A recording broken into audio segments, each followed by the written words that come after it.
Go.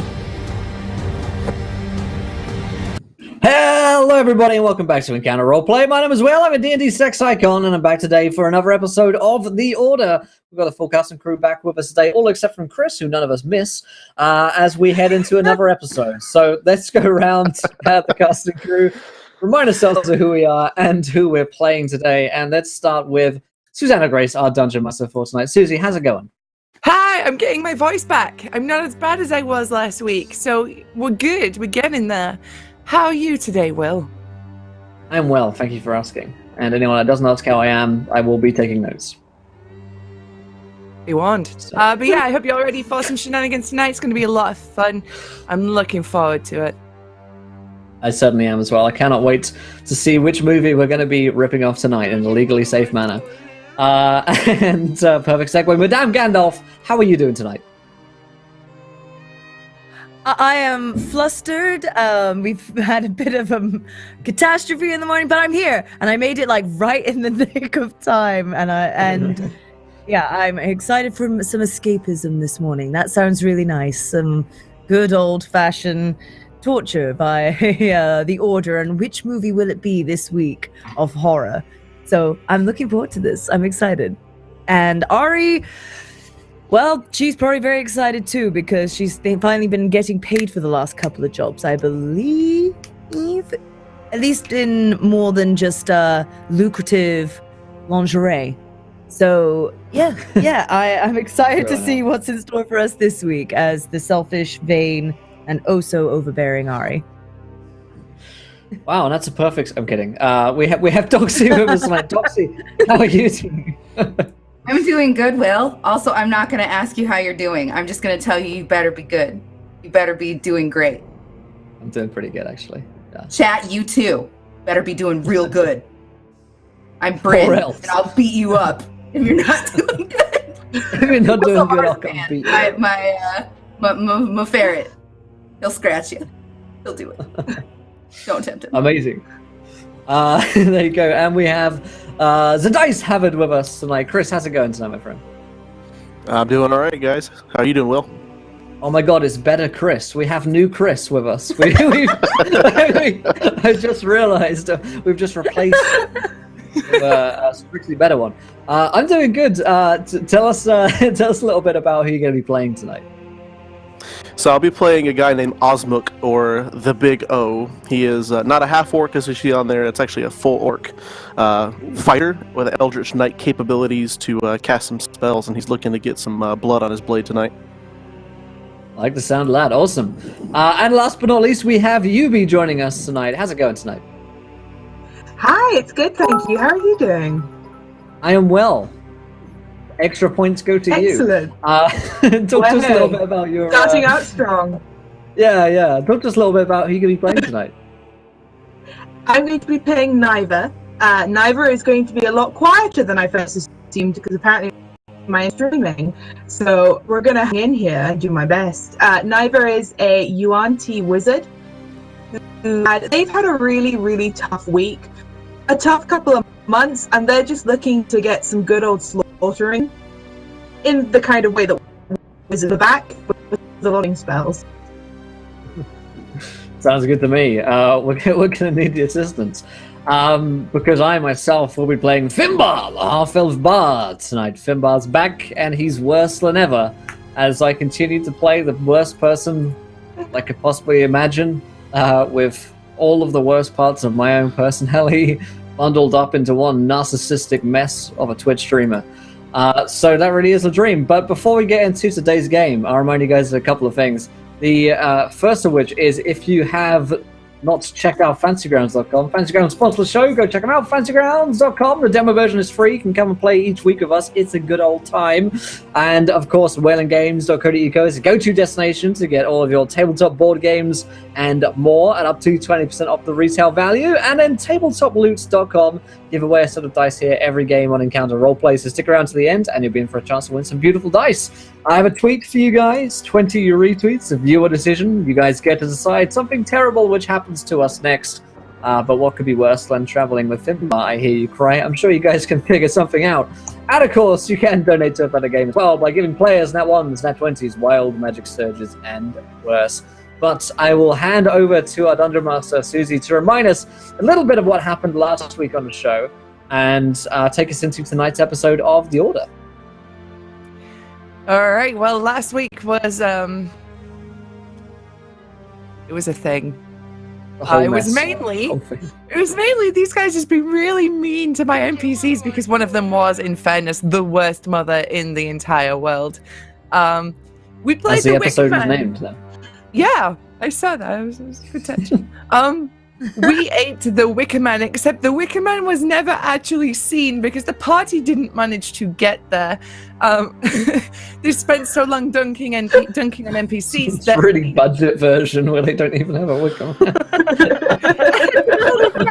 We had to cut the budget somewhere. We had to cut costs, cut corners, and it was actually the Wicker Man himself. The Wicker Man had to go. We didn't have the budget for it. It's just a man. Oh no! Maybe just called the man. Just the man. That's scary in its own right. So,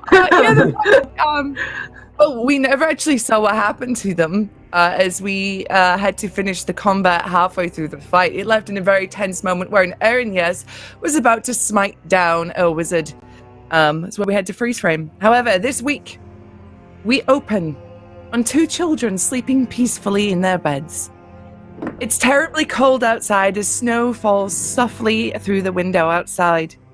The soft glow of embers are the only light source in the room. Suddenly, their door is thrown open and a figure casts a long shadow over their beds, illuminated by the light behind him. The children jolt awake and are quickly dressed in traveling clothes. They follow the figure deep into the woodlands, taking care to avoid tripping over roots and snagging their cloaks on branches. After quite some time, the figure turns to them and mutters something softly. The last thing we hear is the children shouting, "Father, wait!" as he as he blows out his lantern, and we fade to black. So, you guys find yourself once more in the grand meeting room of the great Grand Huntress. She has summoned you, and you are sat waiting for her to arrive. This is familiar to you, Ari and Bryn. You've been here before. Is there anything you would like to do before she arrives? I would like to hide any trinkets that it may have seemed like I might have stolen. Okay. Other than that, I Bryn think would I'm just be good. sharpening This her place is looking blades. rather barren. Where are all the trinkets and ornaments I saw here last week? Where's the They're out for candlestick? cleaning, I'm sure. Christmas decorations. She'll at least put back like a couple of like candlesticks. And maybe as soon as she walks in the door, there'll just be like that slight like nudge to make sure it's in the right place. Ari suspiciously jingles as she walks. But where do we find Big O and Niva in this room? So you two have been summoned also. And this is the first time you guys have been summoned here. And you're sat across from a half-elf rogue, a half-elf bard, and a half-elf ranger. Half elves unite. Curious company you got. I don't recognize your faces from around here. Well, I'm the most famous face you'll ever see from round here. I am Finbar the Bard, I'll have you know. And these are my companions, Bryn, who's also a half-elf, and Ari, who's also a half-elf. It's kind of a club, I guess. Aye, so I can Normally, see a better friend. normally you see, elves are the exclusive ones, whereas we're the exclusive half elves. right. We decided if we're going to be ignored by everyone else, we'll make our own exclusive race. Right, and aside from all the other half-elves, who I still, just to reiterate, do believe should be all genocided. Just us three. Us half-elves. Only ones I like. Best ones, honestly. Right? Got the best of all worlds here. Certainly the most interesting I've met today. And what about you, friend? Oz, the big O, is standing back by the door to the room right now, arms crossed, just kind of standing here watching. He just kind of does one of these. Sup? I like your style, Big O. Yeah. Is it Big O or is it Big O? No one's really asked me that question before. Oh, so you I don't know. haven't thought about it? Well, I'm orc. I'm big. My name starts with the letter O. Right. Okay. I'll call you Big O. Then. That's a good idea. That's fair on that one. And it's accurate, which makes it all the best. Right. Accuracy is I wish everything. more Trust people's me. names were just a letter. I remember so many more people that way. But you'd only remember about 26 of them. Well, no, honestly, the reason I keep Ari and Bryn around is because A and B. You know, plan A, plan B. Right? That makes sense. You've good to have a heard backup. this Grand Huntress before, right? She pays well, doesn't she? Oh yes, yes. We've got a on and off kind of thing that she is unaware of, but it's pretty hot and heavy. As you When I was say that, asking, but- Finbar, the familiar sound of her high heels click on the marble as she makes her way through the door, again flanked with her retinue of guards. And again, she's wearing the black robes with the Medusa mask over her face, with the veil. Ah, hunters, please take a seat. Bryn was already sitting with like her fur boots up on the table, like crossed, just like polishing her dual swords. And she You just see, kind of like, shrugs as- and is like, As she just like turns and looks at the boots on her very nice mahogany table. all right. And she kicks down. And O walks from the back. He kind of keeps his arms folded for a second as he walks. And he finally lets his arms drop down by the side. And he walks over and pops a squat right next to Bryn. He kind of looks over at her and goes, "What's up?" Yo. Ari, kind of digging Bryn's rebellious nature, will turn the chair the other way around to do the like. I strike a kind of hip hop pose behind Ari. Like the poster. So, It's like the Guinea Force, but really lame.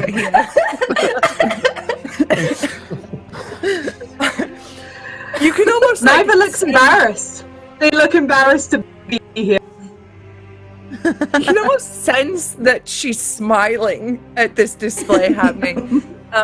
She says, "You've all done excellently. I've been very impressed by your hunts thus far. And you have indeed proved your loyalty to me and our cause quite well. In fact, I'm ready to tell you we're true. we're almost ready to begin our final phase." The final phase. Goodness, I thought this thing might be going on forever. Thank God. Somebody start the final countdown. That's what I'm looking for. Just like big up The house band. Yeah. Thank God we invested in that house band years ago. I remember Bart, the one that didn't join in. Is the final phase some kind of retirement plan for all of us? No, it's where we reboot our movies. No. No. Our Cool. enemy Makes sense. is on his last legs, and it is our time to push forth and advance upon his lands. Who is our enemy again? I haven't really been able to nail down who that was. It's like every week is a different random person. Well, yes, because you were sent on various hunts, Finbar. Right. You may have lost that with the syphilis. Our enemy is a powerful spellcaster, a lich, seeking to take a stranglehold on the land of Bransylvania, and we must stop him from doing such. He's Alright, I'm attempting ready to to kill the consolidate naked his power. Pennsylvania. He's attempting to consolidate his power. First, Bransylvania, next the world, and we cannot abide that. Is it truly in that order? Must one take Bransylvania before one takes the world? Yes, bizarrely, Bransylvania is an incredibly strategic point in the entire universe. Geographic Linchpin, if you phenomenon will. as well. Yes. Wow. And very luckily, it's only 3 days away from you. That is fortunate indeed. Because when you think about it, whenever we do travel, it could be somewhere farther away because it seems like travel happens in around 20 seconds. And yet Yes. each time it's around 3 days, so that's Only a perfect, few really. days away. Is that the syphilis token? No, really, it's an anomaly. Time around here. So weird. It's very strange. Syphilis is more of a whisper and a voice. Now So, you- so does he have a name?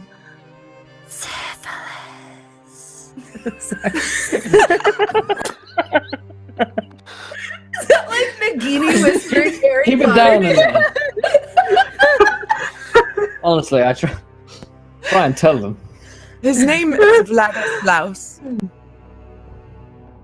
What? Vladislaus, Backwards. Count of Vladis- Bransylvania. Hmm. Is this anything to See. do with like bran bread or like what is it, the bran grains? Well, yes, that's where they come from. That's why they're named such.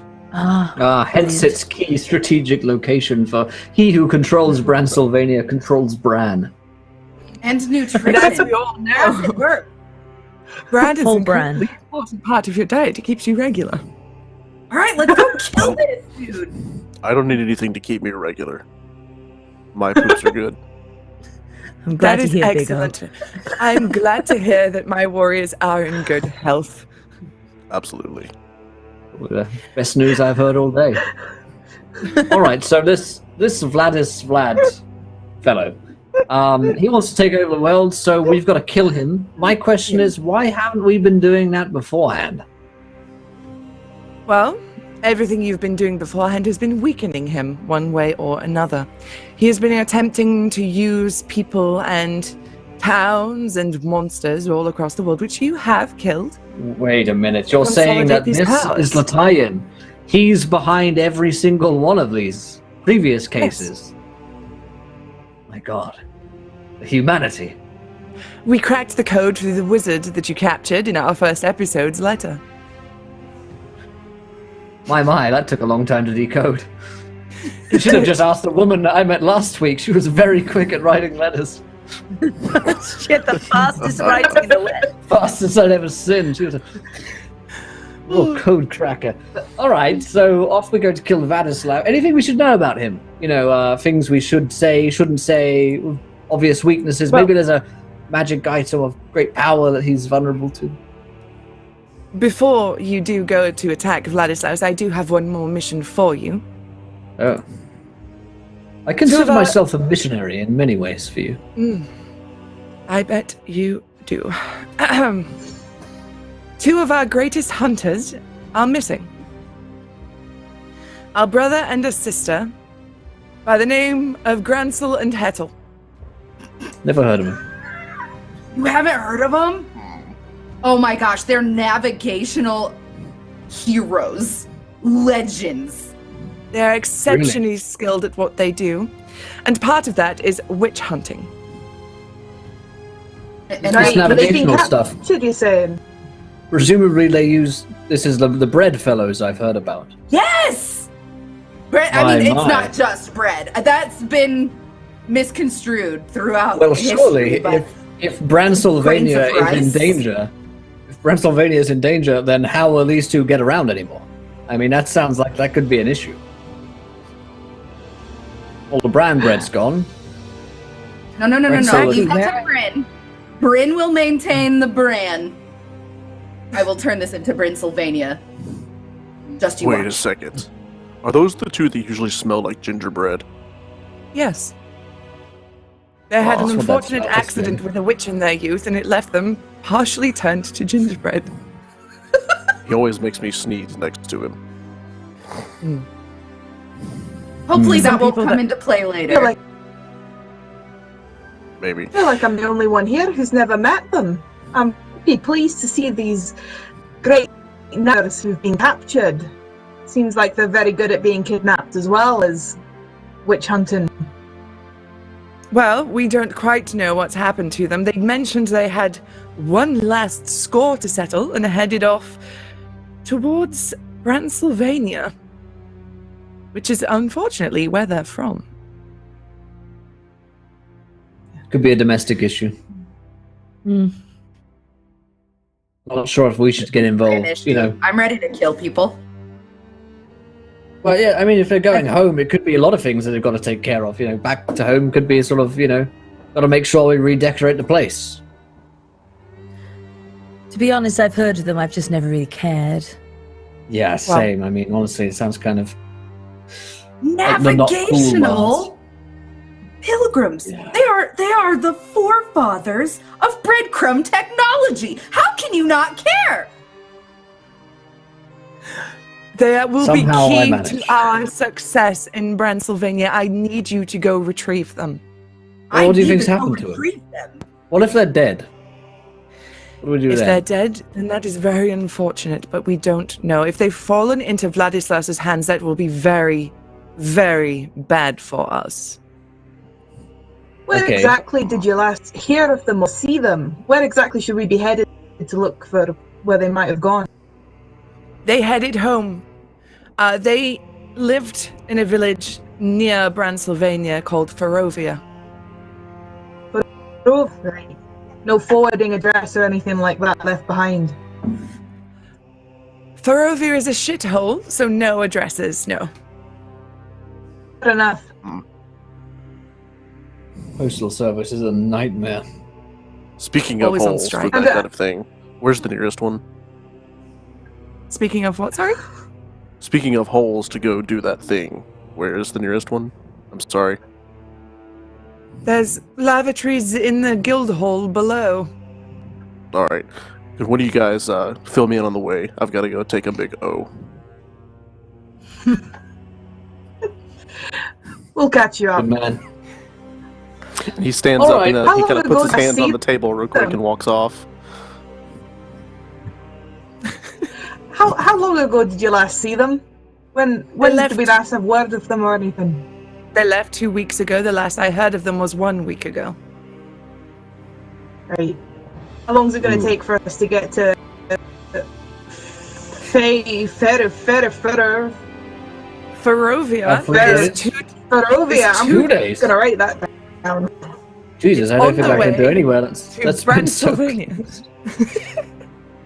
All right.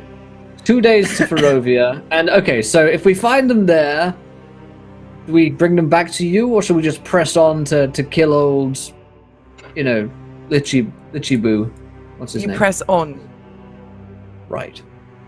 Oh, right. So really what you're saying is it's sort of optional if we go and find them. We could just sort of go straight through. No. It is That's the not impression I'm optional. getting. Well, I mean, optional for you guys is different to me in many ways. I exist just slightly above what anyone tells me to do, and including the law. Well, if you'd Right, like well, I'm going. to Ari, are you Ferovia, going? What's this? Did I hear my name? I'm going. Are you going? Oh, I'm Ari? always down for a bit of adventure. Me and Ari are going. I mean, I'll go. It's just whether or not I'll look is a different matter. I mean, is there some kind of reward if we bring them back or something?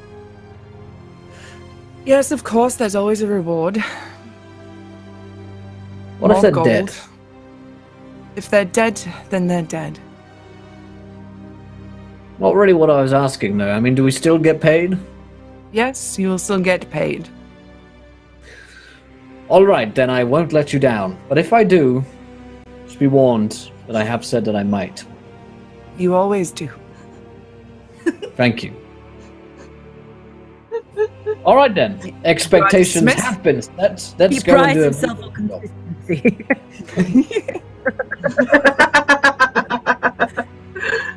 Let's try and mess this one up. So she says, you are dismissed, and then she just leaves. And you are ushered out of the meeting room, where you are met with a extremely excited looking wolf, and he has this large, gaping sketchbook that appears to be filled with news clippings, and he's clutching it to his chest. He goes, "You're gonna go get a Granzel and a Hettel? You're gonna go bring them back? I'm a huge fan of them, and look, I've got all the clippings of their fights, and this is where they found the Fox Witch of Antwerp, and then they sunk her in the town's moat, and then this is from the secret witch ring in Delson, where they tried to put a gate to hell under the town. Can you imagine that? But they stopped it because they're so good. And then and as he's doing this, the pages kind of fall open. And you can see that there are articles about you guys. There's one about the slaying of the Juggercock. There's one about the uncovering and discovery of Amonaptra. And then there's the destruction of Eddie Knife Hands is in there as well. And he looks at you and he's like, could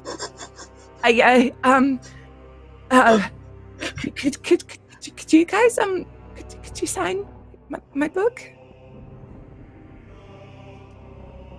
Right, this is awkward. So here's what's happened. Is you're a big fan, which is nice and all, but I also can't be seen dead speaking to you because of what you are, which is to say, bit of a loser. So I'm gonna pass. Bryn takes the book, smears some ink on her lips, and kisses a page, and now she just has ink on her face. Who wants to do this? God, okay. And Ari will take the page, but she'll just draw a picture of a duck. If I sign anything, it just makes the value of it go up exponentially. So I really can't do it for not hot women. So could I be really rude? Could I just have a little look at your articles about the two that have gone missing? I just want to have a little, if that's all right, while you're talking to these three famous people here. Okay, and he hands over the book to you, and you see that it is jam-packed full of articles. It's Granzel and Hettel kill witch, Granzel and Hettel uncover smuggling ring, and it's all of news headlines of these great victories they've taken, and things they've done, great accomplishment. They slay a troll, they kill a giant, they do all sorts of crazy things.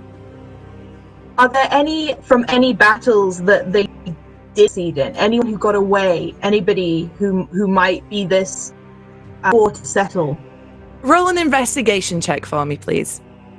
Okay, I'm being really rude. I'm using real dice because I'm not on fancy grounds. Oh yeah, no worries. Okay, no worries. Yeah, Susie, we have 20 retweets for some VD. Yeah. Oh no, we have a viewer decision. Well, investigation. I have them, but I got a 4, so that's going to be an 11 on that. 11. You're kind of distracted by a lot of pretty pictures and a lot of text coming at you. But one theme is very consistent amongst these articles, that witches are usually involved. Witches, hags, sorcerers, evil magic users are a very common theme. And a couple of articles even mention that they fixate on these because at a young age they escaped a terrible witch's house when they were small children. Witches be crazy. Witches be crazy, yo. So, trying to think what we could do for the viewer decision. So O walks out of the restroom, kind of dripping hands wet, and a piece of toiletry stuck to his foot as he's walking up. So, what did I miss? Oh, nothing. Who's this guy? I don't know. What did Hansel and Gretel leave as their trail? Oh, that's a good one. Yes. Okay. what did Granzel and Hettel, because, I mean, it's in the public domain. Is that even a movie, or are we just getting into? Have we run out of movies? Oh no, there's a movie. Jeremy Renner and Gemma Arterton, and it is horrible. Amazing. Oh my god. Oh wow. So what did they leave as their trail? All right, so there's basically this man has no information. He's just some kind of loser. So let's move swiftly onwards, I would say, and go 2 days to Ferovia. Maybe there's something interesting happening there. And if we find this Gretel and whatever else, then great. And if we don't, let's not lose any sleep over it, because clearly they just seek fame, which is so sad. I mean, who would want to be known as the most famous person? That's just... They're trying too hard. Trying too hard. Do you have any sense of satisfaction in a job fully complete? I'm no stranger to satisfaction, if that's what you're asking. Not at all. In fact, really no. Like the opposite. I was saying you Right. can't finish anything. Oh, many would beg to differ. Right. Have receipts. Well, here's hoping I never meet them. All right. I'm afraid you already have. So you leave Wolf behind, who seems extremely happy that Bryn kissed his book and that Ari drew him a duck, and he's clutching it to his chest, and he looks at it every now and then, and he's just got a huge beaming smile. He's wearing his Bessie t-shirt and the Bessie tooth that you got for him, Bryn. He has it on a massive necklace, and he waves you off as you head out towards the stables where the carriage Randall driver Castle is there. Oh, he grows scarlet. We'll sort out of it. You know what the scary thing about people like that is because you know that at some point or another they have masturbated to you. That's just odd. I count on it. I mean, I'm not saying it's bad, it's just scary, because you'd never know when it was, or in, whether it was a good kind of one, or just a kind of really, if it was their lowest point, No, Oh, before I my hate tribe that. kicked me out. It's nothing like a good hate fap, but I It's a would really never big like to depress. something hate fapped over me. Right. It's that angry, you're like pretty much punching yourself. Yeah. It's flagellation. Before my tribe kicked me out, my mother told me that every time a shiver runs down your spine, it's somebody thinking of you during me time. I thought it was just I- cold last night. Oh no, Biggo. I'm afraid not. Anyway, So the carriage is waiting for you as always as you leave the headquarters. The carriage driver nods at you, Bryn. He seems to like you more than the others because you treat him like a person. Yell Flip at him. him. Flip him a coin and just hop in without saying anything. Is there any per space usual, I'm on. next to him? Yeah, there's a bench that he sat on up top. I'm gonna sit with him. Okay. And he so just tell me a little bit what Niva looks like and whether this guy will go, oh Jesus fuck, as you climb up. I think neither doesn't have like a tail, so they look very human, but they've got that very kind of serpentine face, and they have those very bright green slitted eyes, and probably the little fangs and the forked tongue. But mostly now they're just looking a bit cross, just a bit I don't want to sit in the back with this syphilis talk and everything. I'm gonna sit up front with the fresh air. Okay, yeah, he looks at you and he is definitely taken aback with the eyes and the teeth and the forked tongue and the general snake-ishness of yourself. And he just sort of turns and just straight ahead and with the horse to get going. Yep, there. So, you're beginning your journey to Ferovia. And it, the land transitions to quite mountainous and green and forest, like Eastern European horror movie-esque. It's big pine trees, and it's damp, it's rainy. There's mountains with snow on them, The road goes from being cobbled and like paved to just dirt tracks, and you can almost sense the accents change as you drive forward. And you make your way to after 2 days of travel, to a small town with very poor-looking housing. The houses are very cheaply made using old wood, but they've tried to like spruce it up where they can. Like they try to paint window ledges and put little hearts in the things that go over the windows. Brain doesn't work. Shutters. There we go. Thank you. My mind went straight to fetish. So, and you see, like there's people in the town. They all look very weathered and depressed. They are pale. Like the sun is not a thing here. It's just overcast, and the sky is very grey. And it's reflected in the people who look very dour and serious. And like as you go down the main road into the town square, you see like one guy is like staring at you as you go past. He's holding like a basket of turnips. But you make your way into the center of the town, and you see that there's a series of wooden stakes that have been set up, and they look like they've been used a lot. But people are kind of like staring at you as you arrive, but nobody really approaches. They're all kind of just like, oh my god, it's another village of weirdos. My goodness, the amount of inbred bumfuckers around here who are just within a 3-day radius of where we live really is quite remarkable. I mean, I think we should relocate, if anything, because people are just odd around here. They're odd, or they're unhelpful, or they're cultists, or all of the above. All right, hello! And I call out. Hello, good to see you. As you hop out, the carriage driver just goes. He like turns the wagon around and he's gone. O kind of dusts himself off and looks around. Nice place. Is there anybody there who looks more senior? There are like some older purple. A couple are pretty senior. Hello, old love. She is. Hello. Jesus Christ, is that your voice? Yes. Do you need a lozenge? Maybe a word is original. I've got a word that's original somewhere, dearie.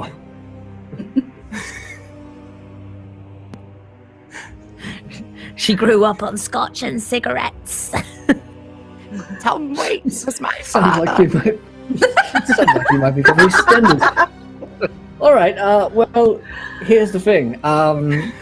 We're looking for a couple of people who may have come into town recently, and I imagine this place doesn't get too many visitors. So there were two of them. Yes. Bunch of jumped up pricks, as far as I'm concerned. Probably leaving breadcrumbs or some shit everywhere. And you may have collectively as a village hidden or killed them. Because, let me just get this out of the way, because whenever I come to a village like this, and I'm trying to find someone, it's almost always the case that the villagers are in some kind of weird sex cult and have killed, abducted, or about to torture this person. So if you've seen anyone like that, point me in the direction of the nearest sort of city hall where you might be keeping them, and then you can ambush us there, and then we'll have a fight, and then we'll get it all out of the way. How's that sound? Well, if there is a creepy sex cult here, I haven't heard of it. I haven't been laid in 50 years. Be offering, young man. You look about 60 years old. That's terrifying. I look very young for my age. And how old is that? And how old are you? I'm 169.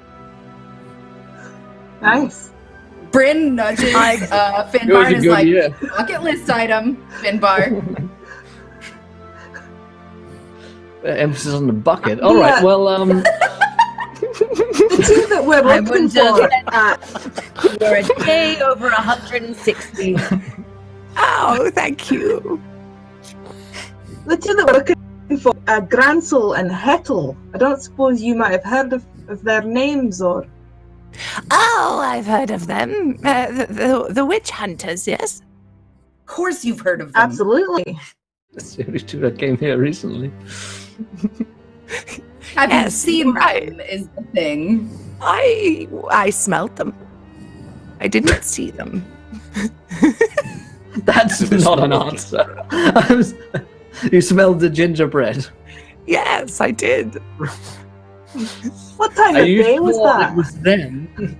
Having never met them before, and therefore never having smelt them before, how can you say certainly that you smelt these two people, presumably from a nearby distance?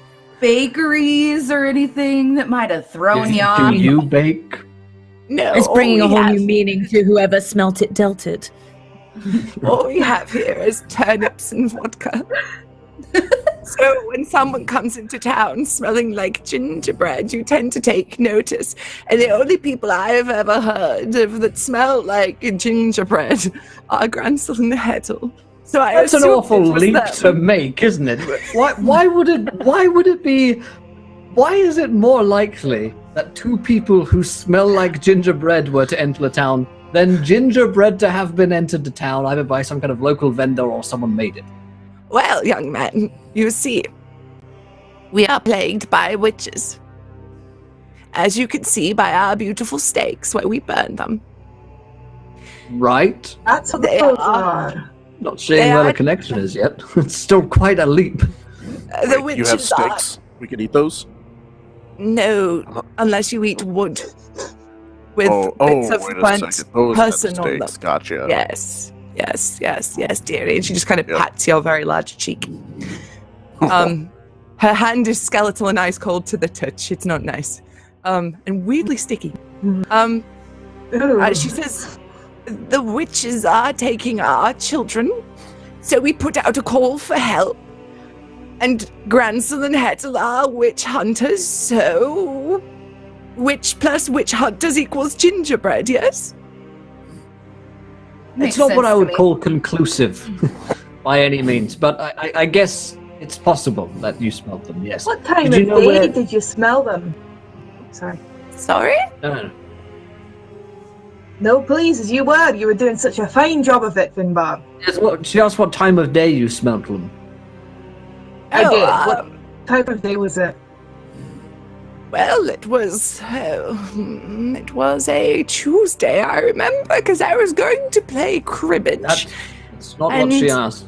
She asked Well- what time of day, not what day. Oh, well, I was going to play cribbage with Phyllis, and, well, there was the turnip truck that got overturned in the Was thing, the so- sun out or not? Well, if you could call that out, then yes, I would say it was maybe 2:34 p.m. Very oddly specific time of day. I have a fantastic internal clock. Mm. As someone of your age probably would at this point. Exactly. See, this Muscle this memory. boy, he knows. Okay, did you know where did the smell lead you? Oh, they went to the tavern, as they all do. Anywhere else after the tavern? Well, I imagine after that they went out to hunt for the witches. What would you say the What's- radius of your smell is? Hmm. You had to put a number on it, and let's be very specific in this. I would say excellent at 3 meters, mediocre at Okay. 1.5, and It gets better the further away they are. Are you a shark, ma'am?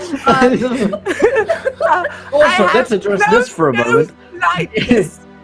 If you Grandpa have Shark excellent Teeth, smell dude. at 3 meters, that means that 3 meters away, the two of them went. Surely you would have seen them if they were 3 meters away from you at the time at which you smelt them.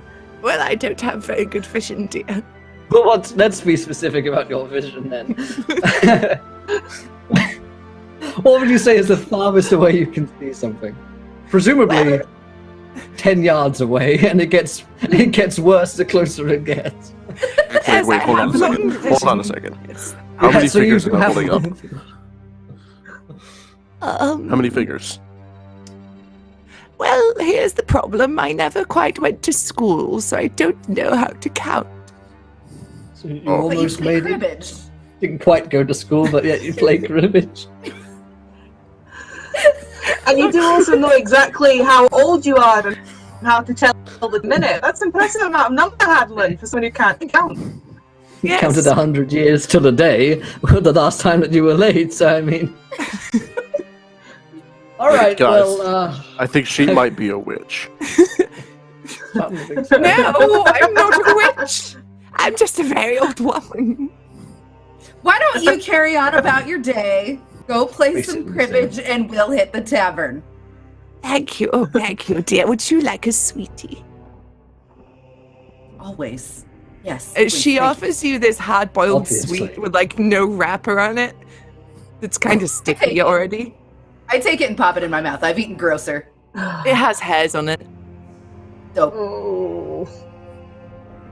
Oh, okay. It just won't come Well, out of my mouth. It's fine. Bryn, this is why you're plan B. This is... have fun. I'm going to go. Bye. And then she sort of like shuffles away with a little walking stick.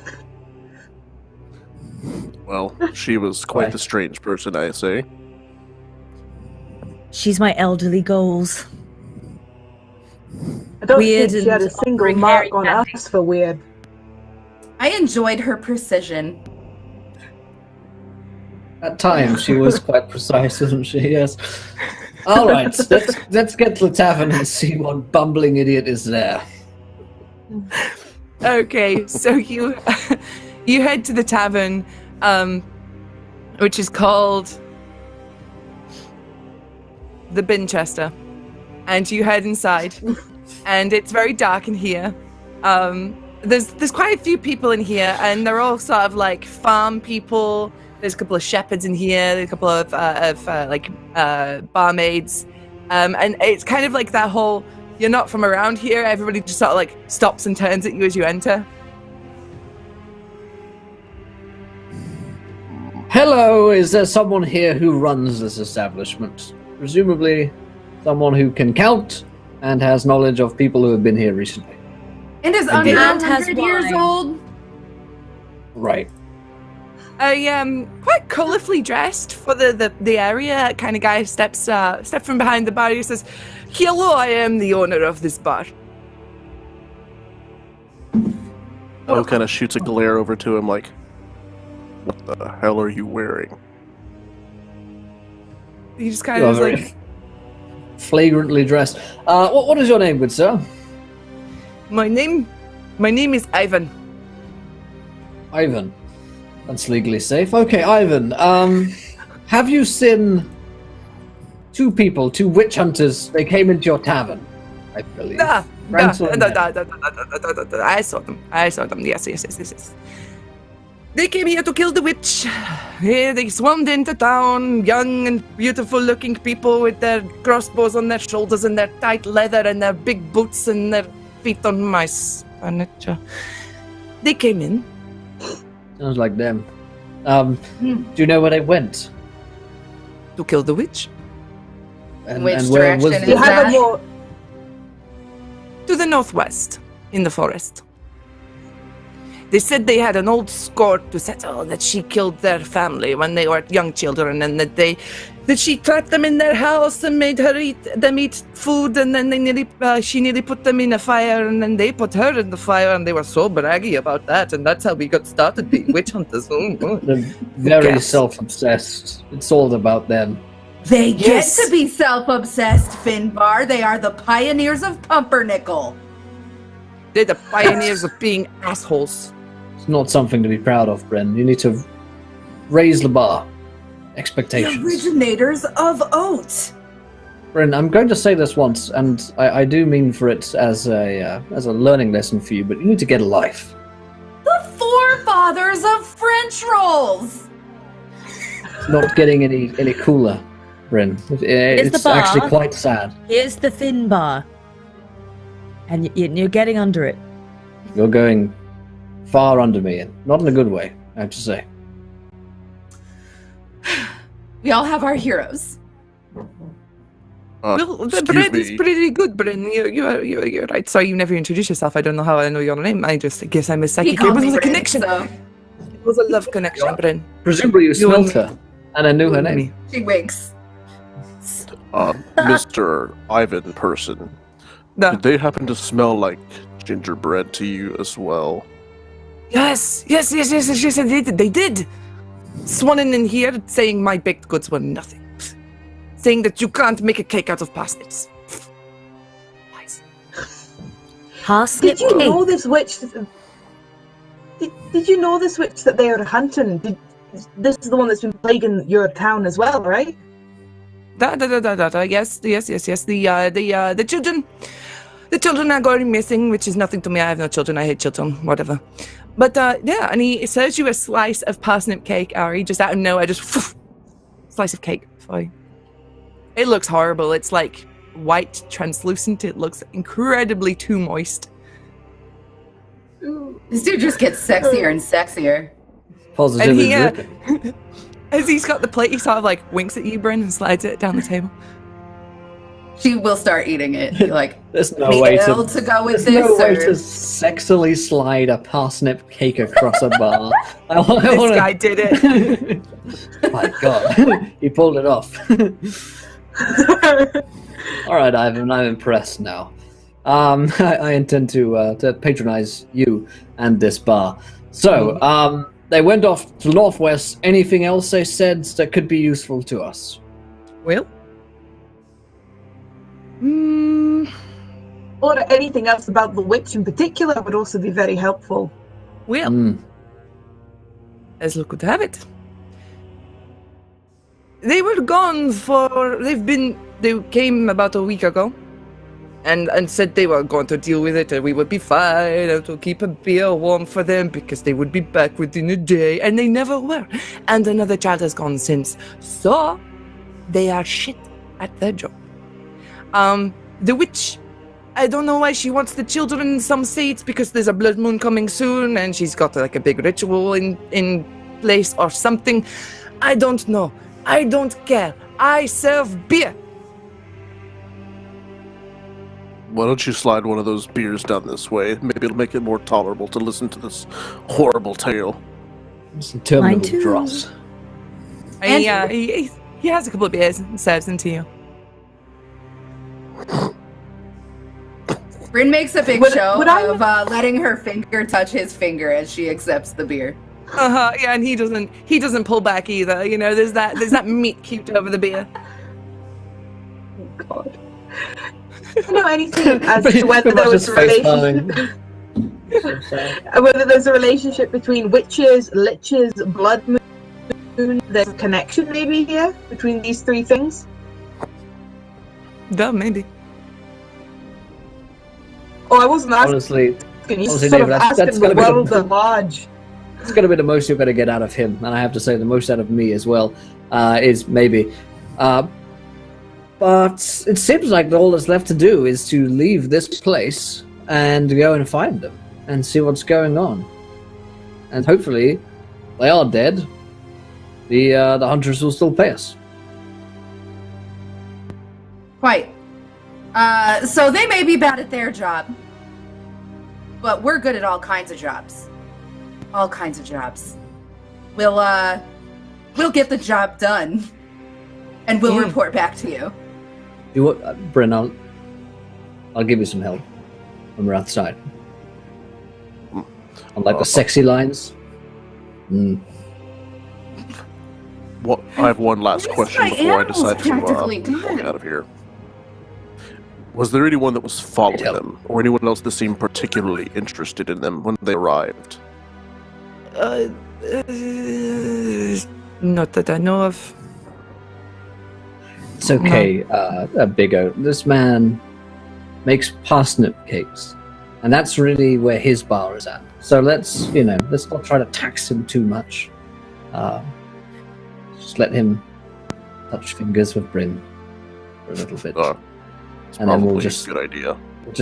remove them from each other before they have the chance to make children, because that would just be a plague upon the world. And I don't think plague is too strong a word in this case. I don't want children.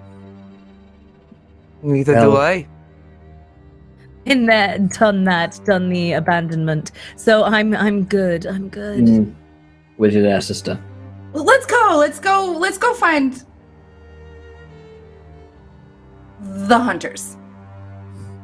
Granzel and Yes. Hettel are their names, lass. I'm aware. Are you? She just ripped open her shirt and it's like a Like a tattoo. shirt. Yeah, like a tattoo on her chest. Okay, so you make your way out. I'm actually of- going to stay behind just for a second with Ivan. So I was headed out and say, Ivan, my good man, how can I say this?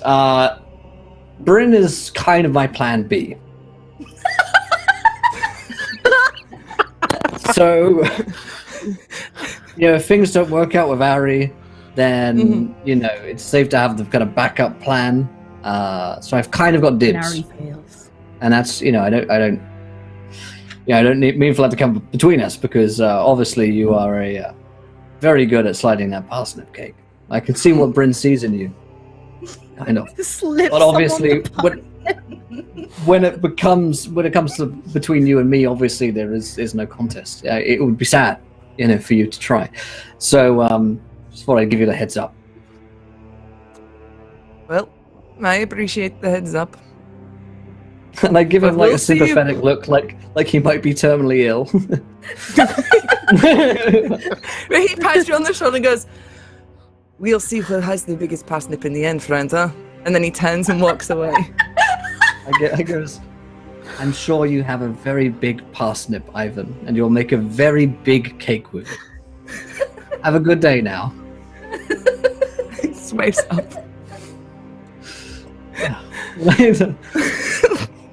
Turn back, pleased with myself as though I've just visited a sick kids hospital and done some good. Like you just visited the Make-A-Wish Foundation. As you it's not guys- easy work, but someone has to do it. As you guys make your way out into the town square, you see that your arrival in town has attracted a bit of attention, and the peasantry is starting to gather, sort of group around, not as in like a mob with pitchforks and flaming torches, but they're all kind of like busybodying. And as you leave, one man sort of rides into town very quickly on a horse, but he looks like he's very, very wounded. He's covered head to toe in blood, and he's sort of half hanging off this horse. And he arrives in front of you and just falls face down into the mud. And it takes him a second to get up before he looks at you, and he looks physically very ill. He says, she killed them all.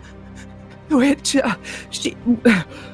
she sent me with a message for you all.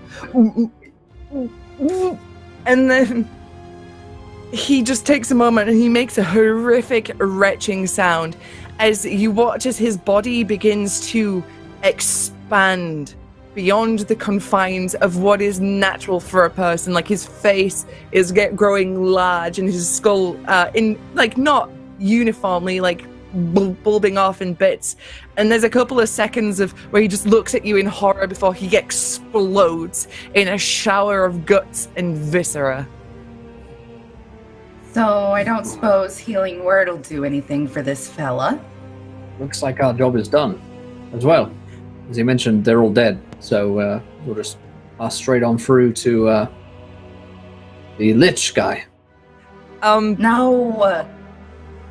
The old lady that you spoke to earlier steps forward with her walking stick, and she pokes the body and goes, "Oh no, that was Peter. He went out to find out what happened to Granzel and Hettel and the children. And poke. I feel like we definitely shouldn't go then, because if he went to do the same job that we're about to do and that ended up being him, I don't want to be Peter. And she lifts up on the end of her stick a pair of absolute heresy underwear.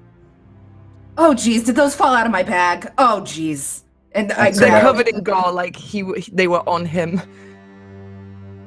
She went, Oh. He didn't leave with these.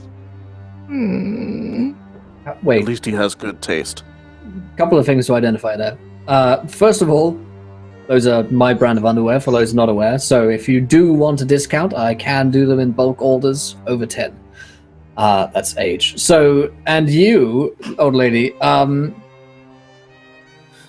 do you know that Peter was not wearing those when he left? Did Peter pick a pair of priceless panties? Yes. That was good. Oh, damn. Thank you. She says, Peter was my son. And I bought all his underwear, and I've never bought him those. Couple of things to identify here again. So into the back. Peter, who was by all accounts a grown man, you brought him all of his underwear, and you can say with certainty that on the day that he left, he was not wearing a pair of my underwear. And and secondly, you do not seem altogether too worried about Peter's sudden evisceration. Well, I've lost 20 children through all sorts of manners of accidents. It happens. You can't Were you find too out close? after a while. While they're talking, I grab the stick from the old lady gently and start poking around, searching for a pair of underwear that he might have been wearing. Okay, yeah, you do. And he has, like a satchel. And you can see inside, like, a pair of ratty-ass cotton pants with Peter sewn into the waistband. Yeah, this guy didn't wear such fine clothing as absolute heresy, Finbar. And I, like, point It's a the stick designer towards brand. him. You can, and you would do well to remember that, Bryn. Do you not All of think my it's more underwear is likely that absolute heresy. It's a privilege.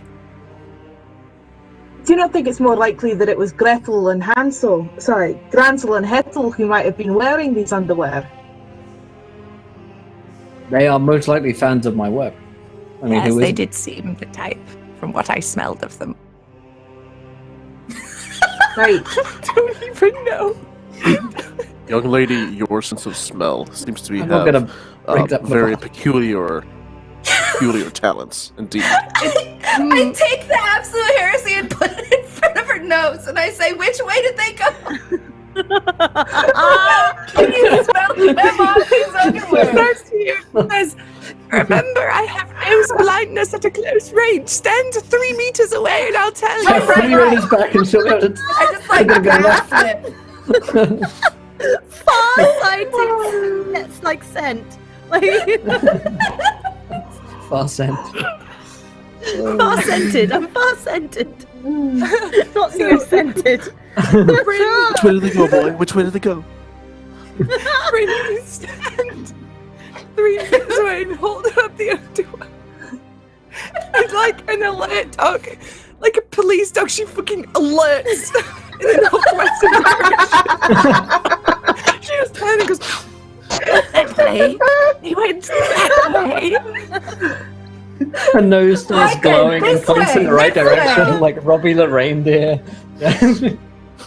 And sure enough, exactly 3 meters away from where she's pointing at the tree line, you see a pair of absolute heresy underwear hanging from a branch. My God, Wow, it she's sounds like good. they're having a wild time, those two. Unless this is, of course, the They're brother tree and sister. which they... My God. I don't judge. Game of Thrones has taught me not to. It's one of my may favorite have book series. they may have bought from the line absolute incest in that case, which is a whole different ball game. Quite It's literally. the family game. You know? Right. Bryn grabs the underwear off Family the tree fun. and holds it up and is like, is this from the incest line? I take one look at it. Absolutely it is, yes. I can smell the incest from here. Oh. I say we go this way. Okay. See, not such big fans of them now, are you, Bryn? My dreams are crumbling before my very eyes. Thank you for pointing that out, Finbar. This is what happens when you meet your heroes. It's always a Never disappointment. meet your heroes. Always incest when you meet your fans. It It always ends in incest. That's why I never meet my family. I know. I've been down that road. Once before. Swiftly on. You make your way deeper into the woodland. I would like survival checks from everybody, please. Oh, All right. Because my fantasy grounds decided to go take a dump on it as well, I'm going to roll an actual dice. okie doke. Just call out your results when you get them. 22. 9. Not 20. Not 20. I'm excellent at following my own underwear. 16. 13. Okay. So, Ari, Bryn, Finbar, you guys, I think actually all of you do pretty well. You all can follow this trail pretty easily. It looks like they've left a trail of underwear behind them. Now, you've heard tales of Granzel and Hettel leaving trails. I mean, it's one of Bryn's favorite stories, apparently. Pioneers of the GPS. Pumpernickel. Now they're Her own Nancy Drew. pioneers of panties. I love it.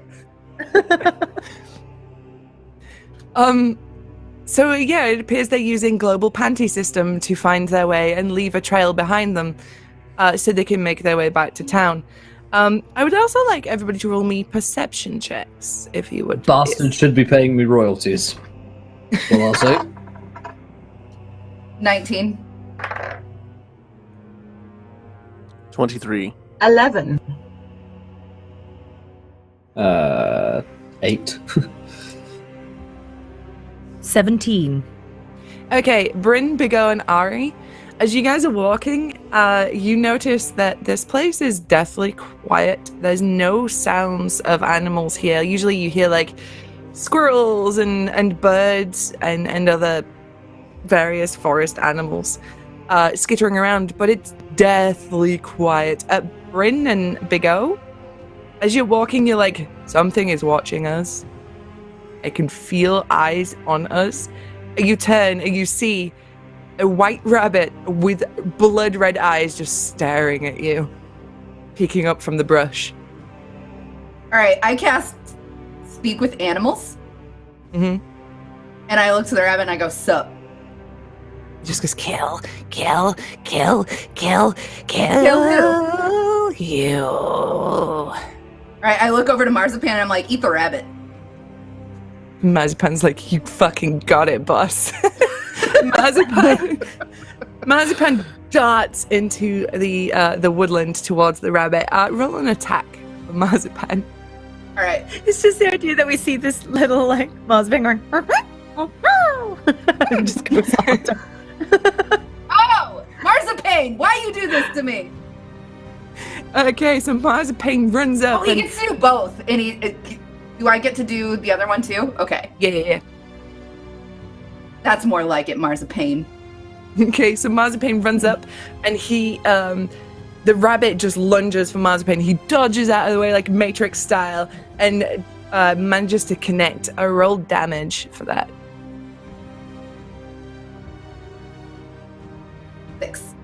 6. Okay, so he lunges up and bites at this rabbit's throat, and it's like, and you can hear this going on. You can hear this fight happening, Bryn. You can understand what it's saying. The rabbit's just like, fuck you, and Marzipan's like, die. That's fucking hilarious because they have adorable voices, but they're screaming death at each other. Roland, oh wait a minute. Yeah. A tear forms in Bryn's eye, and she's like, that's my boy. I'm assuming a 19 hits Marzipan. You already have a son, has he? Marzipan takes 6 points of piercing damage as the rabbit bites into his tail and After like watching this- chews through it. So I was like, should we step in or sort of let him I fight would it out? shoot it. I would shoot it if he was having trouble.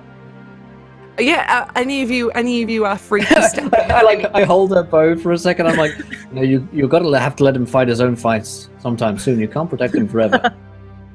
We do everything. I do have one small idea. But I think maybe your marzipan's gonna kill him before I can do it. So we can just wait till we find the next creature here. Oh, my Big bad. O, Was I hasty? you notice with your high perception from earlier, behind them you see two other rabbits, and one of them sort of slides another something as if they're placing bets on this fight.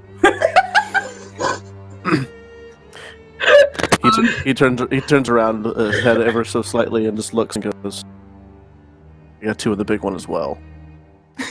And he kind of pulls out a couple coins and he flips them over to the rabbits real quick, and the one kind of, I imagine, just kind of catches them and collects them real quick. Yeah, it does. And Bryn, you hear, I got that action from one of the rabbits. So he pockets them. So, if nobody's stepping in, roll Marzipan's next attack. I would absolutely shoot that rabbit if it. Okay, so yeah, roll an attack on the rabbit. Shoot the rabbit. Kill the wabbit, kill the wabbit. 22 hit. Yeah, you got it. That'll be 9 damage. 9 damage. Okay, so just as the rabbit sort of has Marzipan on his back and his little eyes are wide and he's terrified, and the rabbit looks like he's going in for the kill. Its muzzle is covered in red blood and its evil eyes are glaring at Marzipan like, I'm gonna get you, motherfucker. You pull back your bow and loose an arrow and it just spears the rabbit straight in the head. And you hear, oh, no fair, all bets are off. Ugh. And Big O, you feel your 2 coins come back to you. I'm going to turn to the 2 rabbits that at this point I've spotted, right? Yeah. Yeah. I'm going to turn to them and I'm going to cast Animal Friendship. So if they have a intelligence of 4 or higher, then my spell will fail. And I don't know how intelligent these rabbits are. They're rabbits. They're not super smart. They get to make a wisdom saving throw, DC 12. Okay, let's see how they do. Nope. Nope. Okay. So the spell lets me tell them that we mean them no harm. We come in peace, so to speak. And I'll turn to Bryn and say, do you think you could maybe ask them a couple of questions about this witch? I feel like maybe there's a connection going on, but they're kind of friendly to us now. That'd be great. Please, go ahead. As Niva says we come in peace, Bryn, you hear one of them go, yeah, fucking calm down, Spock. We're looking for a witch. Oh, yeah, I know the witch, yeah. Are you friends with her? She hasn't put me in a stew, so yes. All right. Well, can you point us to her? Do you know any weaknesses? Just, so that we don't accidentally kill her. You guys are shit out of luck. So like there's a blood moon coming up, yeah? Like it's tonight. So you guys are shit out of luck because like all the witches are coming. They have a big coven, they have a big meeting, big blood moon. They all go cast spells, crackle over cauldrons. There's gonna be tons of them. Idiots. Is it kind of like a group sex kind of thing? Probably. A bunch of women at once, Point us in the direction. Wait a second, Okay. Finbar. How can you understand these little woodland creatures? They look delicious. Whenever I'm relaying the information. Sex is the universal language, Big O.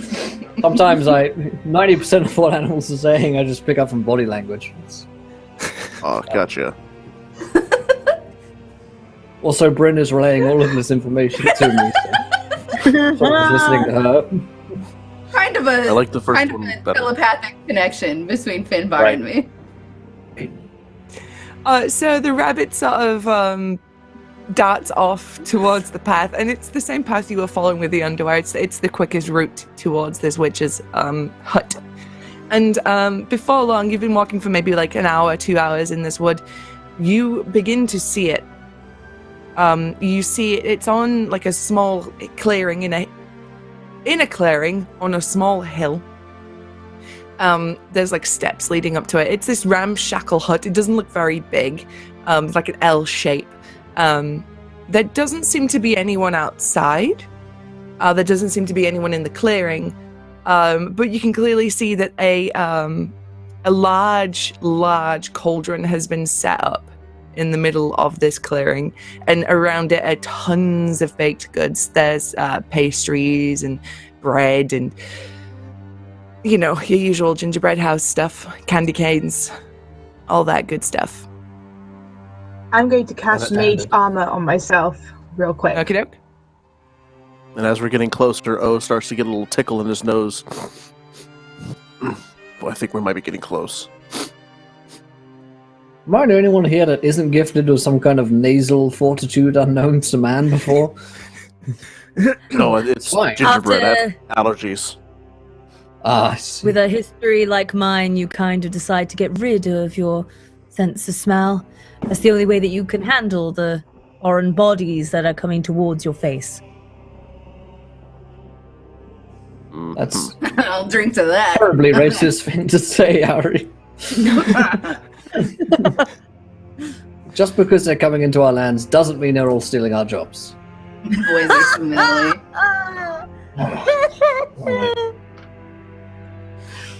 Come on then, let's see. Let's find this witch and let's see if Gretel and Granzel and Hettel are dead or not. And if they are dead, then well, shame.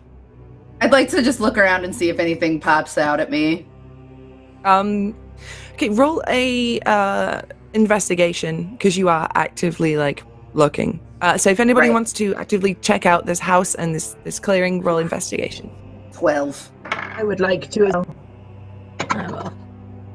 Oh, this is my first good roll of the night. Okay. 13. 22. Nice. 13 as well. Marzipan got a 6. So what did you get, Niva? 21. 21. Okay. Niva, Finbar.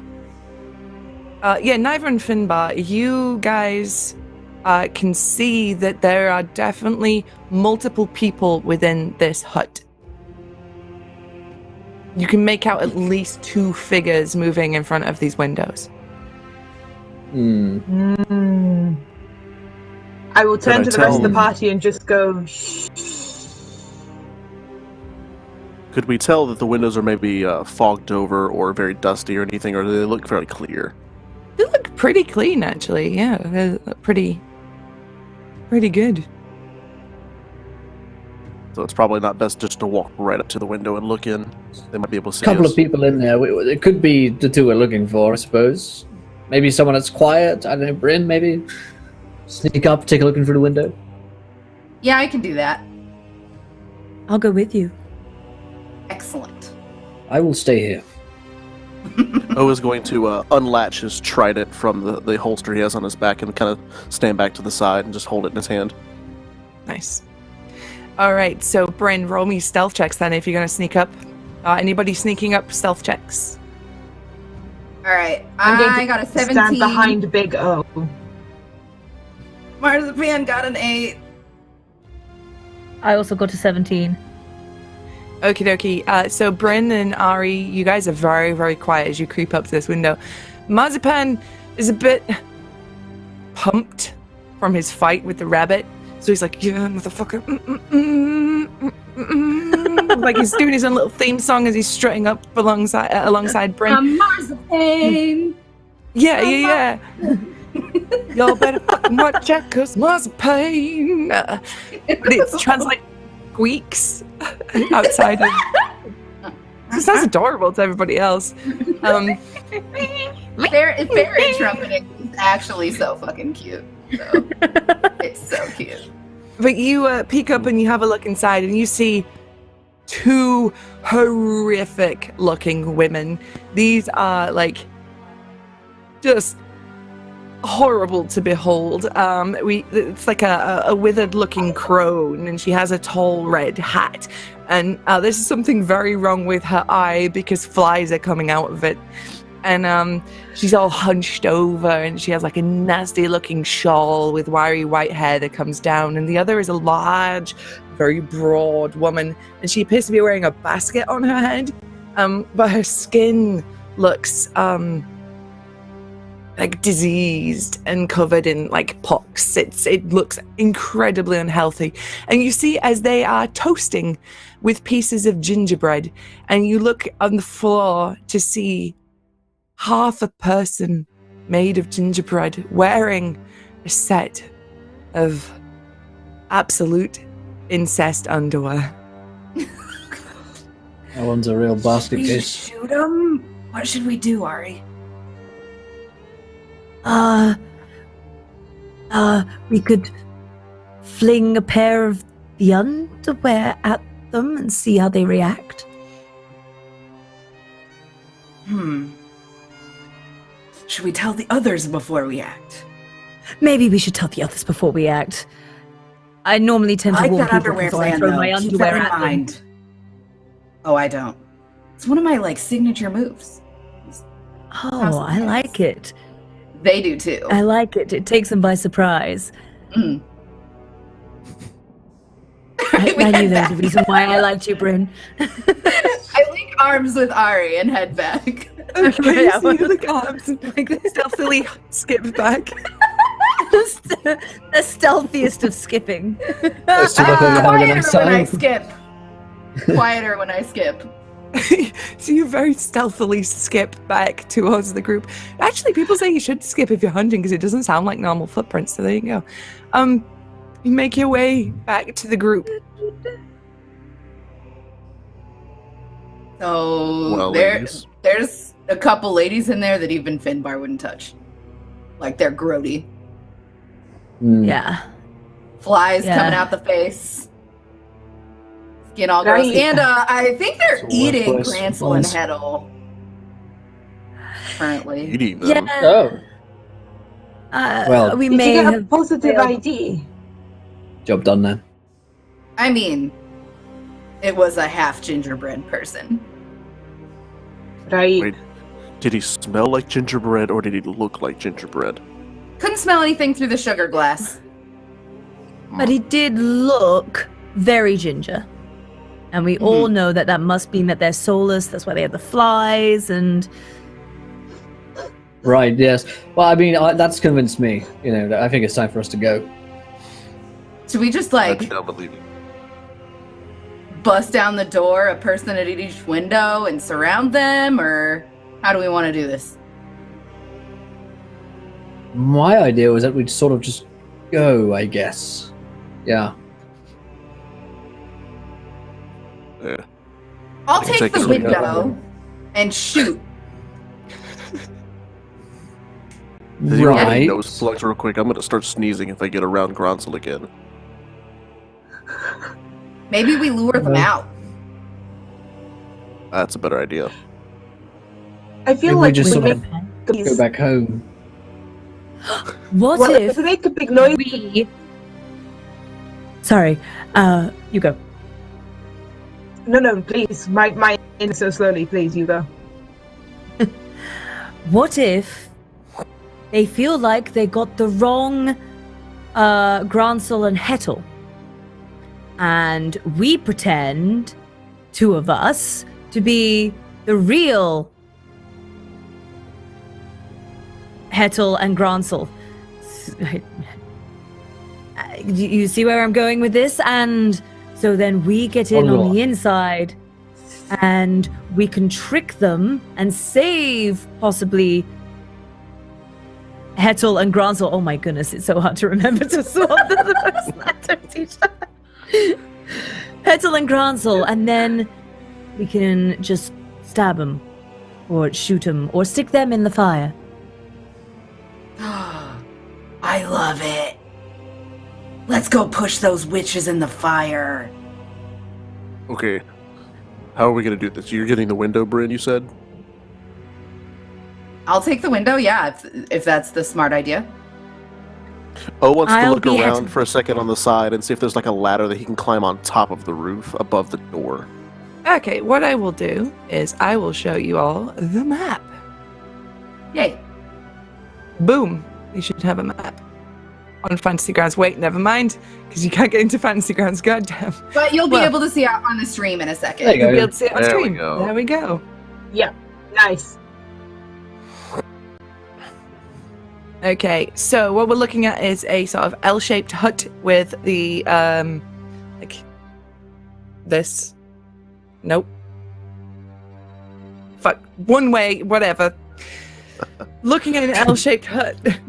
Look, I'm entirely with 2 rooms. Through one window, you could clearly see 2 figures. The other room appears to be a bedroom, from what you can kind of make out roughly through a little crack.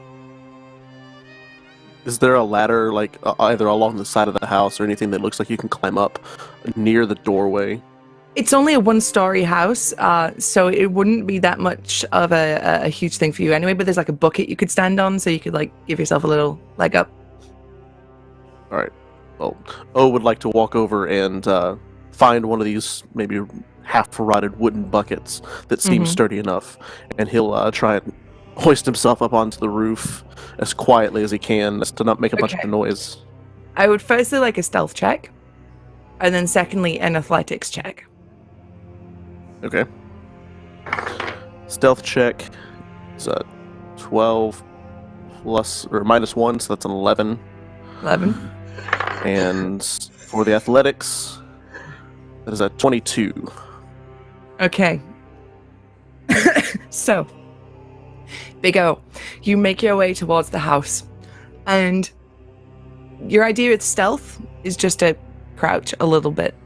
You stride up to the house, you grab a bucket, you slam it down, it goes thunk, you stomp on it and climb your way up onto the roof, which is just a normal thatched roof.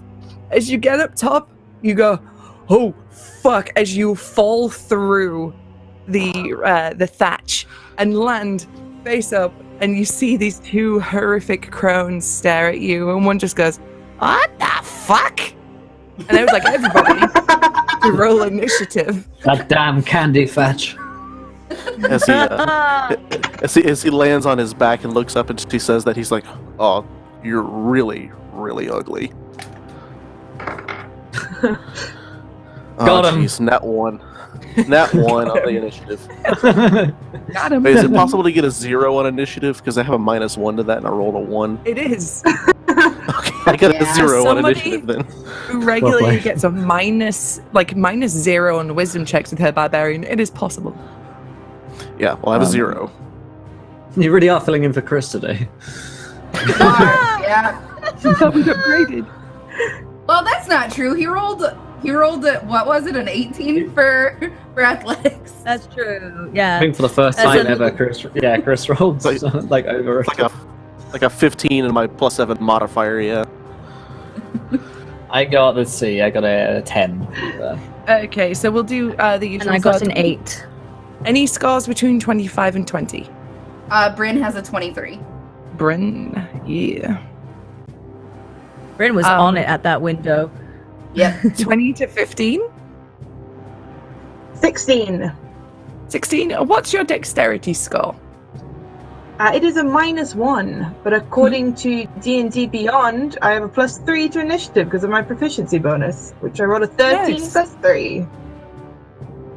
Nice. And Marzipan got a 17. Mazepine.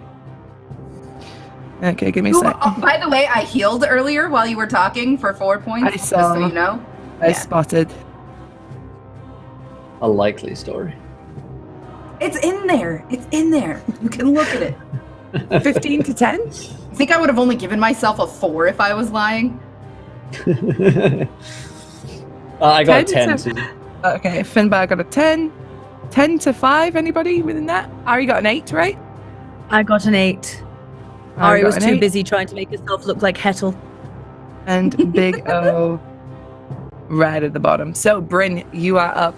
Your friend has just plummeted through this thatch roof. The 2 figures are staring down at him in disbelief. What do you do?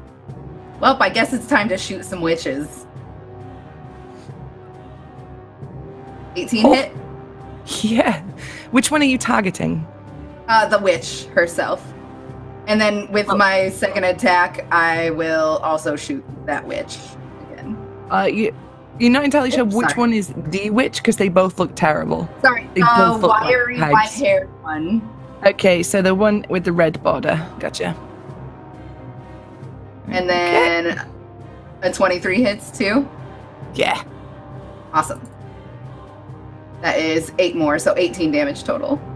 Nice. Okay, so.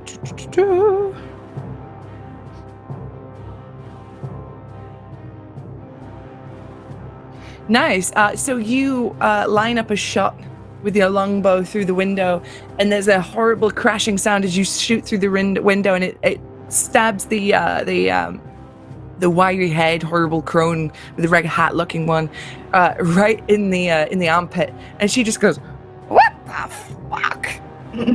as this arrow comes through. To bring us to Marzipan. All right. He's gonna wait outside next to me. He's not gonna do anything. He's gonna hold Okay. an attack in case they come outside. Gotcha. Okay, which will bring us to that witch's turn, and she turns to the other woman there and says, "Betty, we've got fuckers in our house," and she is going to. Those damn fuckers. All these readers coming into our house. She's going to. Sounds like it happens fairly often. It's like a rat problem. Going to cast This is a really, Got a really big fucker green rat. infestation. Another fucker infestation. We're infested with fuckers again. Not again. Not again. We Don't. don't afraid for fuckers. God damn it. We just prayed for fuckers. She's gonna reach down towards the big O, and I need you to make me a wisdom saving throw, please. All right.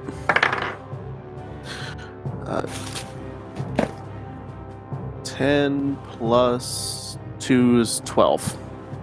12. Okay, unfortunately, you fail the save. You now have disadvantage on strength checks and saving throws made with that score. You also have disadvantage on attack rolls against the red bordered witch.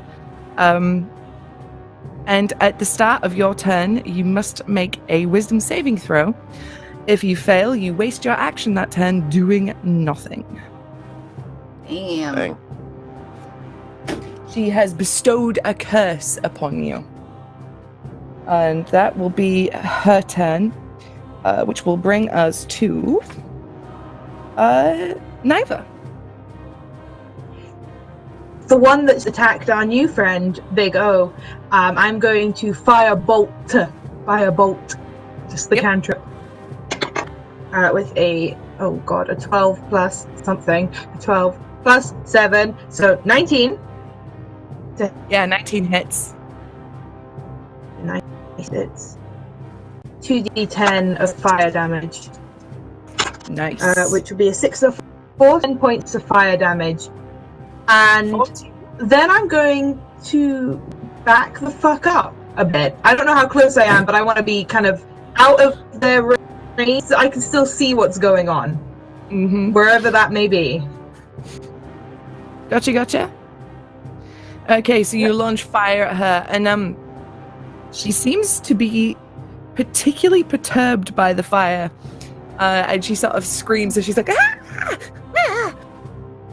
Seems to do quite a bit of damage to her. Ooh. Mm-hmm. And for a bonus action, if that's alright, I will just yell out something vaguely threatening, like, "The more you hurt him, the more I'm going to set your house on fire." Okay. Gotcha. Which will bring us to Finbar. Alrighty. Finbar is not altogether too concerned about the situation, seeing as in his mind a job has already been done. Hansel and Gretel have been found and they're dead. So I guess you guys do it. Keep doing you, and I will give Big O some bardic inspiration. Cool. Woohoo. After you absolutely nailed her with that last one. Good line. And I'll just sort of be, a little bit outside for now, in case anything goes too wrong. You guys have fun. All right, which brings us to Ari. Ari will burst in through the door. Mm-hmm. Hair in dressed as pigtails, as she had been attempting to make herself look like Hettel. Mm-hmm. And I guess use the element of surprise of bursting in through the door as Hettel, hopefully, and just she'll just throw the panties that she was holding at the lady's face. Yes. So She was waiting to toss those panties earlier, and she's okay. We'll roll this as an improvised weapon. Roll an attack. Okay. Add your dexterity to it. Cool. That would be a 15. Does a 15 hit? I like to think that because it's a thong, I can maybe G-string it, like a. Unfortunately, a 15 does not hit. Aww. Damn. Should have been. I can just imagine the panties flinging out and then just kind of do this little as they fall short. But they don't do damage. But what they do is smack her in the face and kind of like hang off her big crooked nose a little bit. That's how you seduce someone. Smell that I learned incest. from the best, Bryn. I learned from the best. And she does like a nice little wink, point, finger gun. Bryn, just at right Bryn. back at you.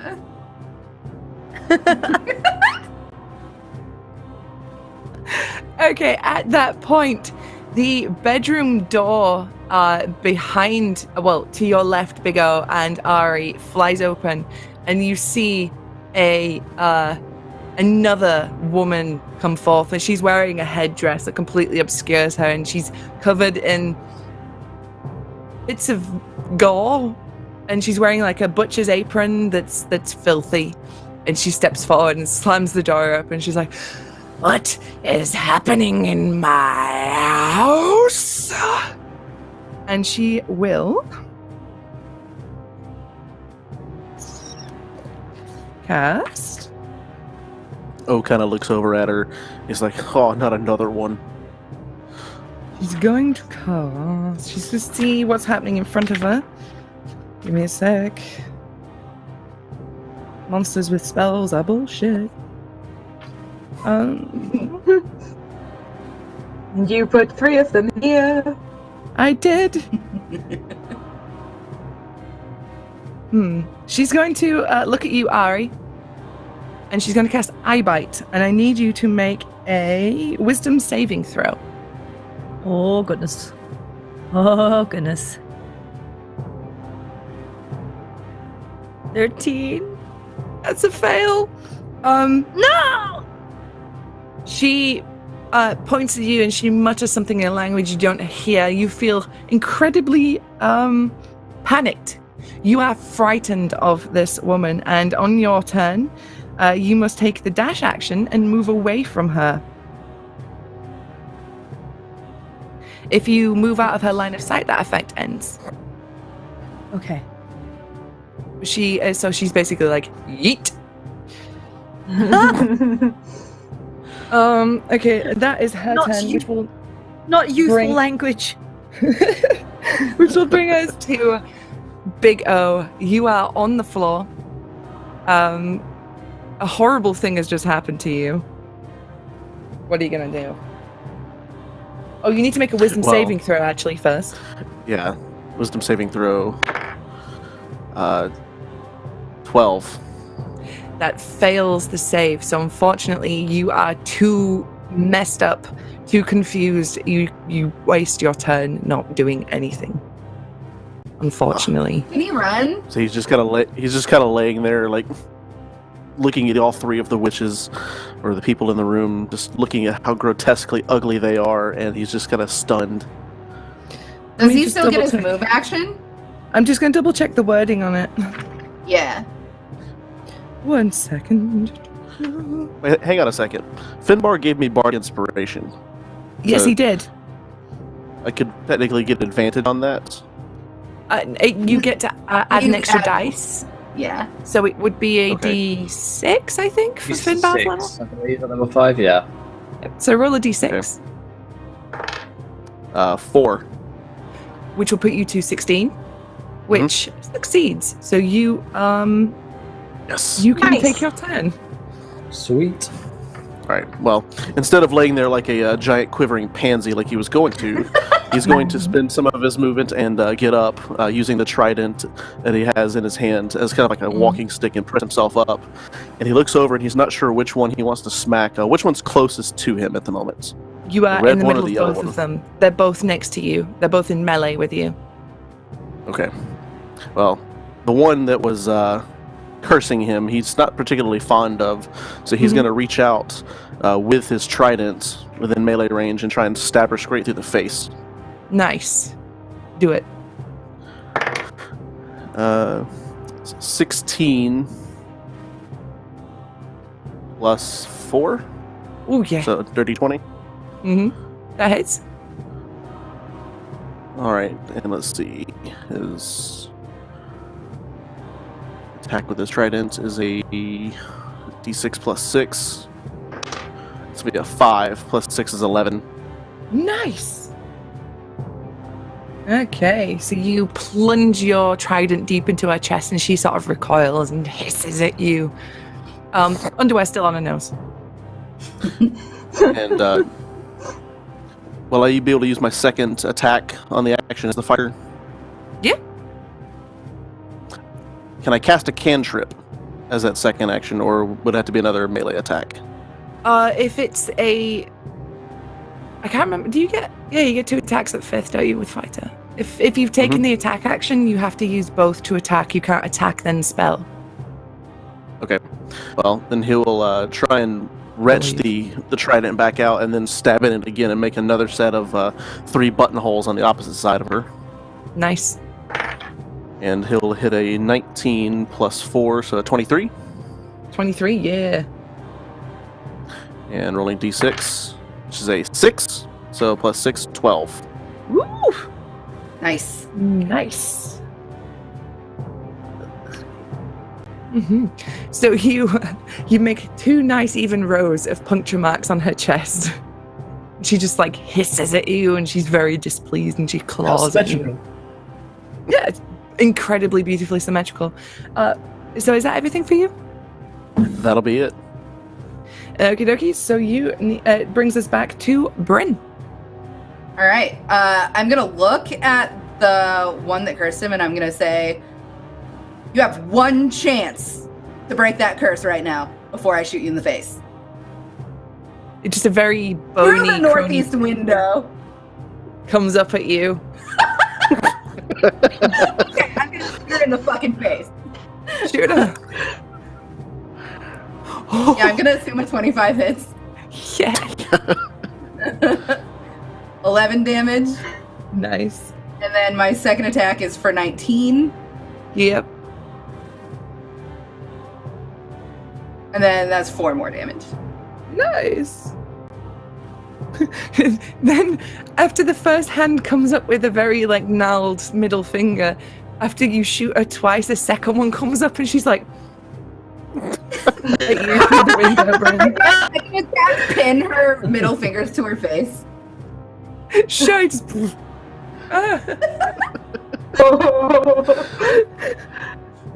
Okay, which will bring us to Marzipan. All right, he's gonna run inside this time. Mhm. Now that there's ample targets in there.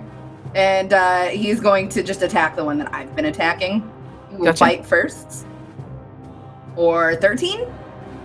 13 does not hit. Okay, and then he's going to try to claw. 14. 14 does not hit, unfortunately. Okay. He's too hopped up, man. He is. He's just too hype. The adrenaline is just getting to him. His little hands can't. So it is now the turn of the woman who has been getting nailed by the party, and she is going to just go toe to toe with Big O, and she's going to try to hit him, claw at him with her horrible hag hands. Doo-doo-doo. Let me just double check a thing. Sorry, spells are bullshit. That's why I don't play spellcaster. I love spells. I actually do play a wizard, so I don't know why I said that. So, does a 18 hit you, Big O? Absolutely, it does. Okay, so you take one of them. Ooh. D8's gone. There we go. You take 12 slashing damage and 5 necrotic damage. So 17 total. As she just claws right at your face. She's like, bitch! As she does. Which will bring us to Niva. The yellow ringed witch has not been hit yet, right? No. Okay, I'm going to hold out my hands and my eyes roll backwards, and there is this moment where there's this like deathly green glow and a crown of madness on the one with the yellow ring around it. So that witch needs to make me a wisdom saving throw of 15, please. We're safe, let's go. Oh, she fails. Oh, wizards. Okay. So yeah, yep, okay. So when it gets to the witch's turn, then it's gonna do something.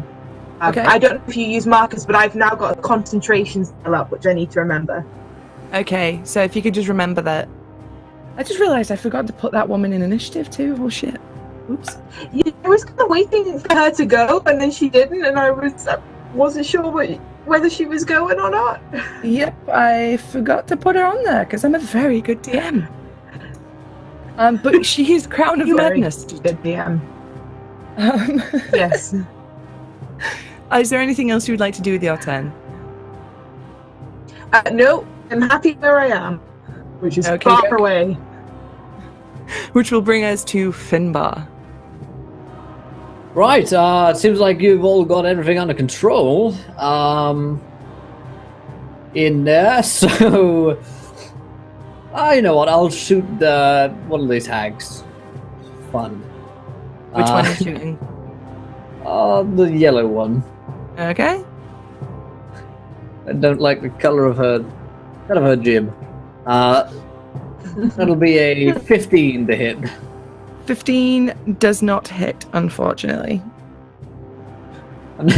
He's not really trying, he just sort of like skings one into there. I'm helping! Carry on. Alright, which will bring to her turn.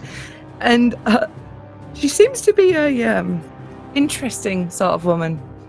And she just goes, Bratty, as she slams down on the back of Big O with a hit. But misses with a natural 1. So he'll kind of shimmy off to the side real quick as he catches her eye, bringing her hand down. She winds up with a big punch, and she goes, Bratty! And misses, and then goes, oh. Which will bring us to Ari. All right, I think Ari is still under the vision of that lady, so the first thing she's going to do is probably duck behind the bed. Okay. That's right there, like run and jump behind the bed. Okay. And maybe from under the bed, she'll shoot her arrow at like an Achilles heel. Jumps Okay, onto the bed, shoots arrow.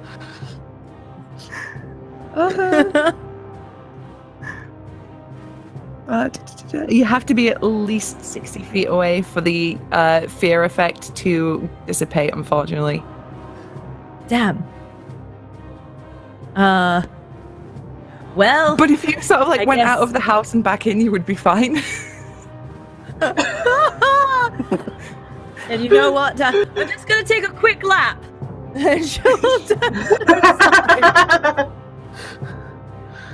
Okay. Sudden you urge to be a just marathon runner real quick. pop back in. You can attack now. Cool. And she'll attack the Achilles heel. Nice. She'll still just. She's very single-minded. Once she makes her decision that this is the area of the body I am going to attack, that's where I'm going. All right. So. Okay. Well, I don't think an 8 hits. You're still a bit shaken, you know, from what's happened, so it's thrown you off. You're not used to That using your quick weaponry, lapse to be time. fair, you know? You're usually used to improvising. This is strange. Okay, I'm using normal conventional attacks. What is this? so it is the turn of the woman who put eye bite on you, and she's going to walk out of this thing. She's going to get a line of sight on Bryn. Are you at this bottom window down here, Bryn? At the bottom of the house? You at the top? You're muted. Sorry, northeast window, yeah. Northeast. Okay, so you're at the top. So she's going to go here so she can see you. And she is going to cast a spell on you. Oh, yeah, she's going to do that. That's never good when the DM says that. Yeah, I'm scared. You see her raise her hand and point at you, and electricity starts to crackle from it. I need you to make a dexterity saving throw. Okay. I'm going to cast Counterspell in reaction Nice. and counterspell that. Okay, so this is the third level spell, so your counterspell just... Yep. And she just goes... Yep. Bryn's gonna wink at the witch. Okay, well, And then she's gonna like air 5 Naver. From just like 60 feet back, a little air From fight, downtown. you know. Yeah. From 12 AC and 30 hit points away. alright. And brings us to Big O. Well, he's going to, from his most recent stabbing attack at the Red Witch, he's actually going to turn around and look at the one with the yellow border, and he's going to turn the the trident around and try and do like a backwards ram. Like he's going to stab backwards and try and jab it into her real quick. Nice. A roll an attack? Let's see, 7 plus 4 is 11. I don't think that's going to hit. 11, unfortunately, doesn't. But he'll try and do it again as he feels the trident points not make purchase in the body. 14. Unfortunately, that doesn't hit either. So he just kind of does a little stab on one side and then on the other side, thinking he can maybe get her, but he misses. Yeah, I mean, it's pretty tough. This twosomes turn into a threesome. It's double foursome. Threesome's foursome. Shush, I can do maths. That's the only kind of math that Finbar knows. You got a lot going on you right now. That's So what it it has was. thrown you off. Bryn, we're back to you. All right, I'm gonna keep shooting the same witch. Do it. 23 Yes. for 10 damage. Nice. 16. 16, no. Damn. All right. All right. Is there anything else you want to do? That's all I can do. Okie dokie, which will now bring us to Mazepane. Come on, he can All bring right, it. He's gonna bite. Fuck. No, he's not. He is gonna slash. Yes! Yes. All right, dirty 20. Let's go. For 6 damage. Nice. Good job, Mazepane. He's a good boy. He is a good boy. All right, which will bring us to the red hag, and she's going to carry on her assault against Big O. God, I'm guessing a 12 doesn't hit. No. No, that doesn't hit, unfortunately. So that's her turn. Niva. Oh gosh, it's me again. Okay. I can't really do much else because I can't even cast a cantrip while I've still got a concentration spell up, right? Yeah, you can do As cantrips. far as You just can't cast them with the Cantrip? concentration spell. got it. So Okay. any then of your other I'm spells are going available to- except concentration. Got it. That's cool. I'm going to cast. This is a very quick look. Wow, I picked a whole lot of concentration spells. I'm no. gonna cast Firebolt. It's okay. I got Firebolt. We're good. I'm gonna cast Firebolt at the Red Witch. I'm just trying to take someone out this occasion. This scenario. Yep. With a natural 19 Yeah. plus 7, which is going to be a 26. That'll my hit. 2D. That'll do it. That'll do it. That's 5 points of fire damage, I'm afraid. 5. Hey, damage is damage. You can thank Chris Damage is for that damage. roll. That's Chris. Thank you, Chris. Thank you, other Chris. This message brought to you by Chris. You, Which but- one? Okay, I'm Finbar, Chris, you're and I back up. support this message. Let's see. I'll try shooting her again. But doesn't like to try too hard. I'll give it a go. Just to join in. That's an ad one. Finbar does not give a Feel like shit. I've contributed. He's like, yes, I'm winning this fight. Okay, well, this will bring us back round to Betty, who is currently Crown Feel of like I'm Madness. helping out. Yeah, Betty is going to use its action to hit the Blue Witch, Okay. and is going to just attack the Blue Witch, which is what Crown of Madness does. A humanoid of your choice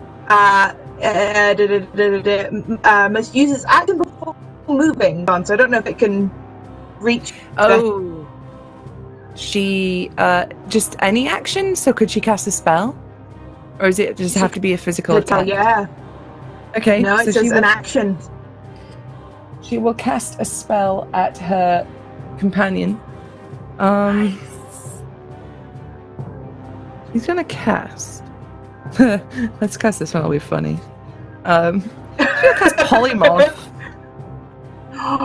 Okay.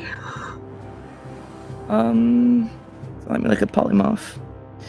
I must make a wisdom saving throw. Jesus Christ. So, Niva, you peek through to see through the window to see how well your newly Crown of Madness's hag is doing in this fight. You watch as she points at her friend and goes, Betty, Betty, Betty, Betty, Betty, Betty, Betty, Betty. And you watch as the hag with the headdress on suddenly turns into a tiny squirrel that looks like it's made of sweets. And the squirrel just kind of I'm goes, so pleased.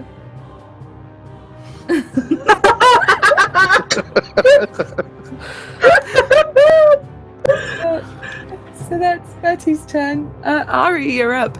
So the scene now, one of them is clearly not in control of its faculties. It has a big crown appearing above its head. The red one looks really beat up, and the blue one is now a squirrel. Right. Everything's all well with the world then. So the red one, which one's, what's the red one got going on? Sorry. She's the one that's been kicking the crap out of Big O. She's been Trying toe-to-toe to. fighting. Oh, trying to, yeah.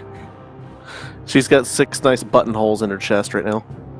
So And she's several arrows. she's definitely what we would consider bloodied. So she's below half health. She looks physically ragged. She doesn't look good right now.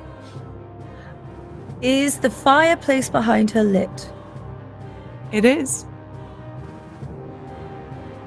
I would like to come in Mm-hmm. and, like, yeah, kind of leg up in the air, kick her into the fireplace.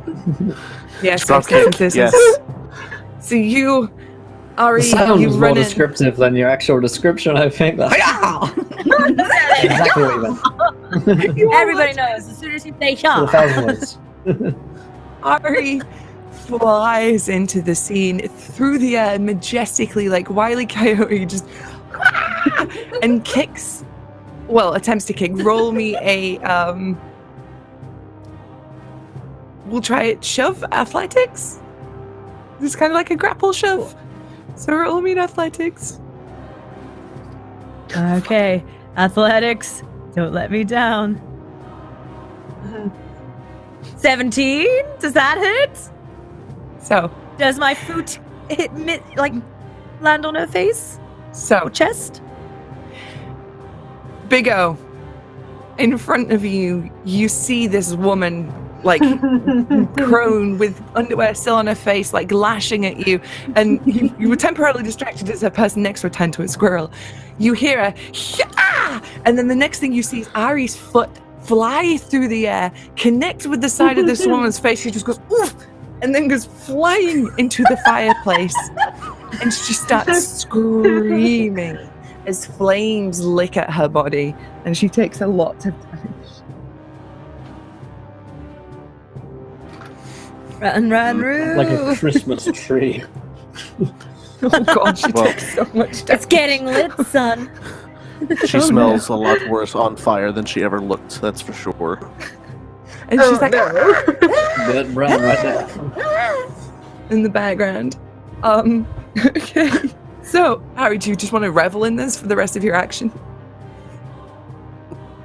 3-pound landing? As my bonus action, I'll land in a superhero pose. Yes. Okay. Oh, actually, no, So- I'm gonna land like this. That's superhero to me. The squirrel holds up like a tiny little scorecard. And that's the same from the squirrel judge. Everyone's a critic. Everyone's a critic. Which will bring us to the blue one who is a squirrel. I don't even know. Okay. She's gonna try and bite Big O. No, bite Ari. Because Ari's right next to her and just kicked her sister into the fire. So a tiny squirrel's gonna try and bite you. And it's gonna fail spectacularly. Big O! Your fighting companion has just gone in the fire.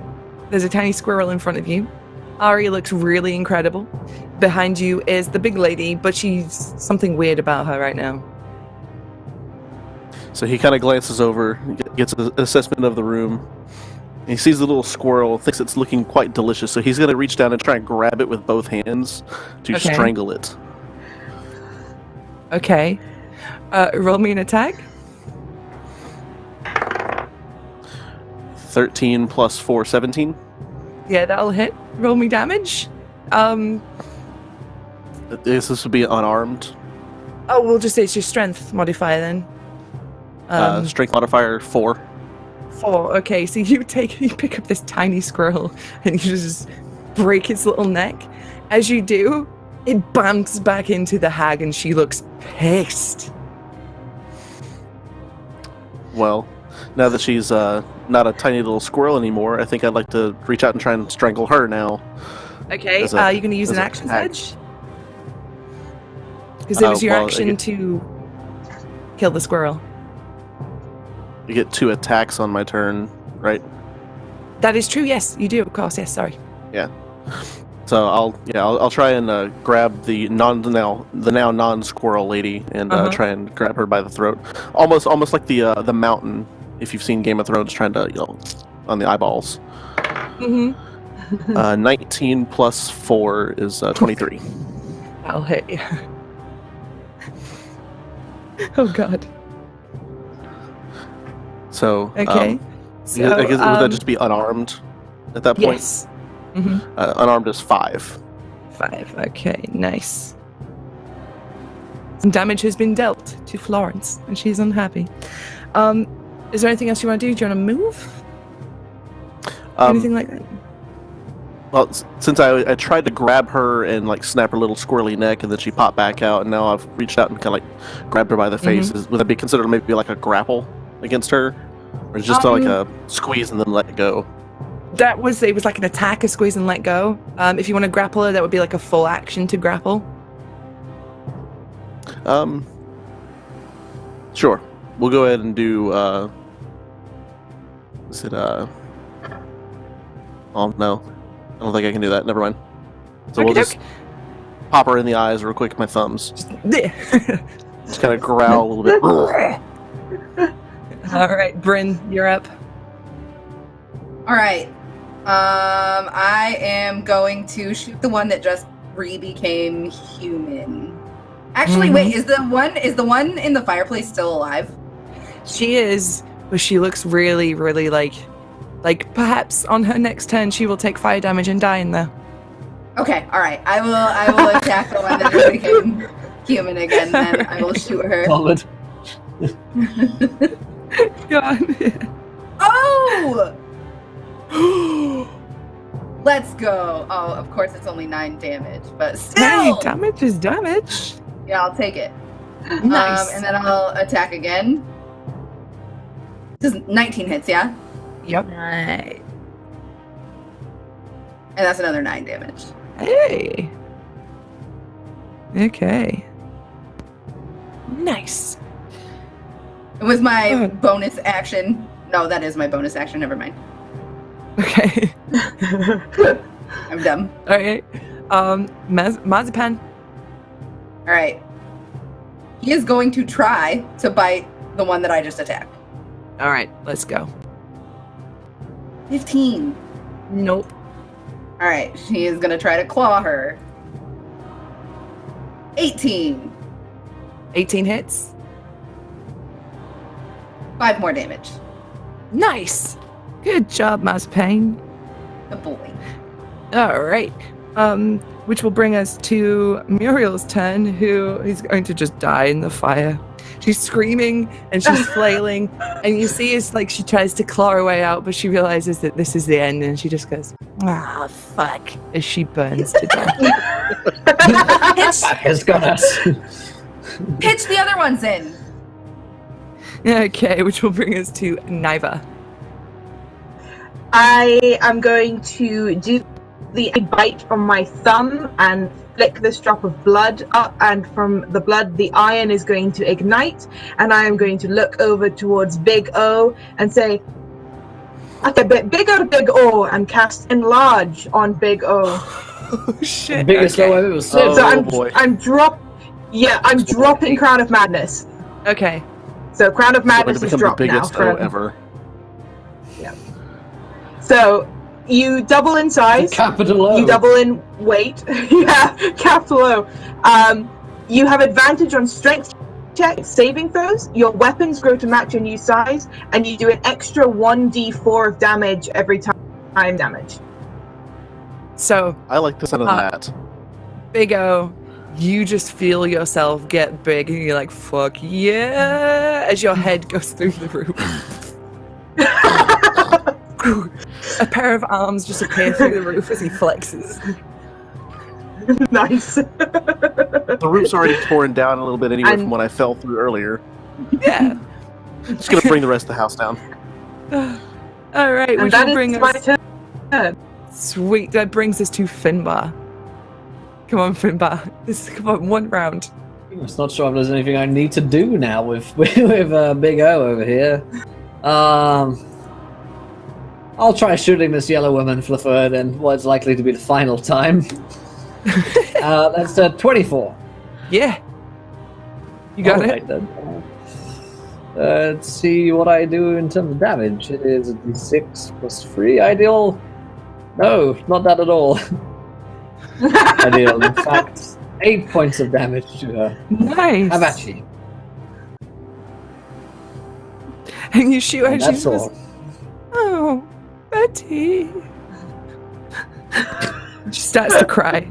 Don't make us Not feel bad. bad for the hags. It's her turn now. And she's going to move towards Big O. And she just goes, "Betty." And then she's going to swing for you.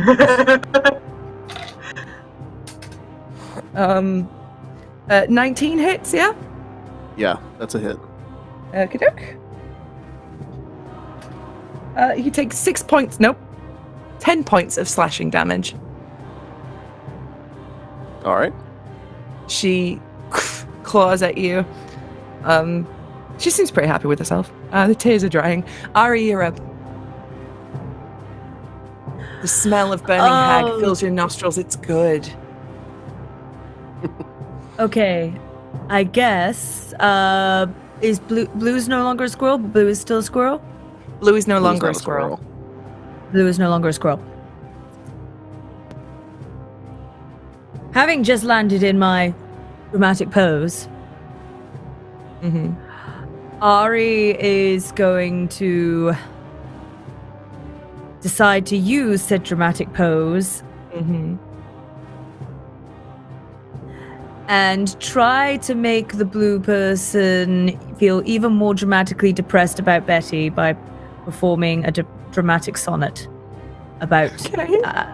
Betty and her so- death.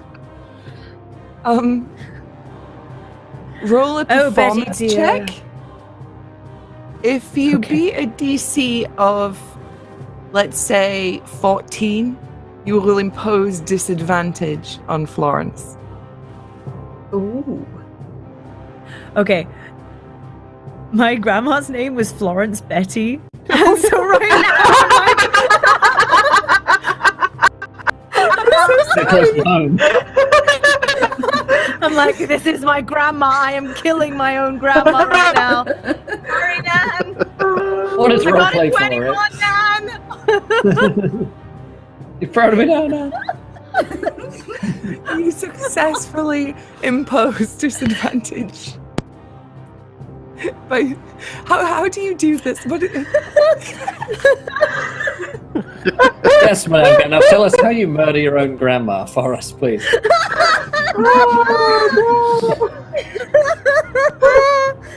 Oh, I'm sorry.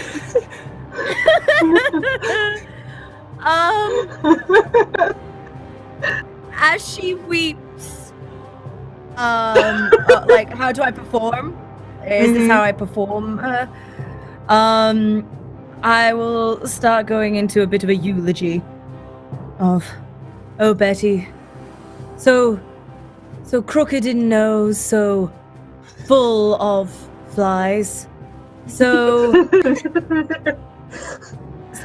her memory shall live on as we all miss our dearly beloved sweet-toothed hag. She'll be sorely missed by Florence and whatever your name was.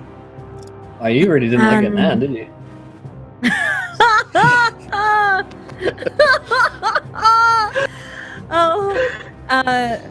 May we all please burn ourselves in memory of Betty. As you finish up this eulogy, you see her shoulders just start shaking, and she starts weeping, and she like really grossly blows her nose with her own headdress, like. Oh. She has disadvantage now on whatever she does. Okay, so which will bring us. Ari's gonna let off like a little small tear at her own beautiful performance. It's gonna bring it to her turn, and she's gonna just very sadly just sort of like swing at Big O. And she misses. A heart's not in it. And you see her sort of look at the fire almost longingly for a moment. He just kind of looks down at her, all like, "Oh, you poor thing." It's now your turn. Well, he's feeling a little sorry for her that she's in misery right now, so he figures he's going to try and put her out of that misery by grabbing his now very, very large trident and just like stabbing it straight into her skull a couple of times. Nice.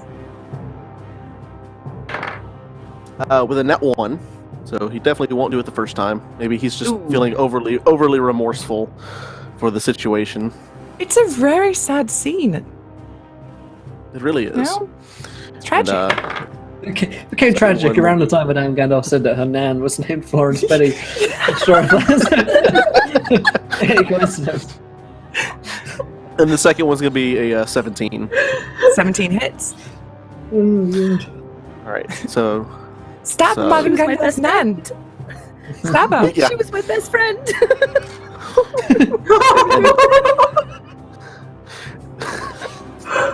Just to laugh. I'm really sorry about this. I'm having to murder your grandmother. No, it's hilarious. All right, so with the enlarge, I get to do a 1d4 extra. Is that right? Yep. Yes. That's I'm right. enlarged. Okay, so my d6 and a d4. That's going to be 6 plus 6 plus 3, so Ooh. 15. Nice. And, yeah, it's he's a gonna- very he's gonna solid, take, like, good hit. He's gonna take a couple steps backwards, just get away from this sobbing, blubbering, now stuck in the head hag lady. Just Are you not leaving too far, her? just like a step. No, he's just Okay, I'm gonna say- like a half little shuffle backwards. 'Cause he doesn't want to get any of her A flavor gross step. hag boogery stuff all over him. Oh, and it's slimy up in there. It's not good. It's bad. Oh yeah. Bryn, I heard a you're completely up. different one. All right, I'm gonna continue to shoot blue. Get her. 21, That hits. 10 damage, and I'm gonna shoot her again. Nice. Ooh, that's not gonna. That one doesn't, unfortunately. Yeah, no. But what you can do is send in the marzipan. That's the plan. All right, marzipan. I'm gonna need them nat 20s. Nope. Not quite. All right. Oh, jeez. That's okay. There's a moment where he goes in for an attack, and she sort of looks at him, and she must missee him and mistake him as for a tissue as she leans down to try and pick him up to stab her out, but he dodges out of the way, misses the attack. Oh, thank goodness. Niva, you're up. If I'm okay to cast a cantrip with concentration still keeping big O as big capital O, then I'm going to be very unoriginal, I'm afraid, at this point. Firebolt. Because I only took one attack spell, apparently, and it's Firebolt. So, yeah, that's a 14 plus 21. Sorry, a 14 plus 7, which is a 21. That will do it. Not a 14 plus 21. Jesus. For 12, 12 points of fire damage against, we'll go for Blue Betty. Gotcha. Whoa, Blue Betty, bam, bam. Nice. Okay. So, oh yeah, because it's fire too. So, ooh, double nice. Florence Betty's a hat. Bam, bam. She smells real bad. Bam, bam. Bam, bam. Kills your grandfamily. Okay, she looks incredibly rough at this point. Beyond the snot, beyond the tears, she's also oozing blood and something kind of looks like icing sugar. It's not nice. Finbar, you're up. Coincidentally, the title for season 2, The Order Beyond the Snot. Let's see. So, man, Yellow's still up, and I'm not happy Blue about looks it. real rough. Well, I don't really care too much for her. is a problem. So I've really sort of narrowed in on this yellow woman. It's really just target practice at this point. I'm just sort of popping in through a window and shooting an immovable object.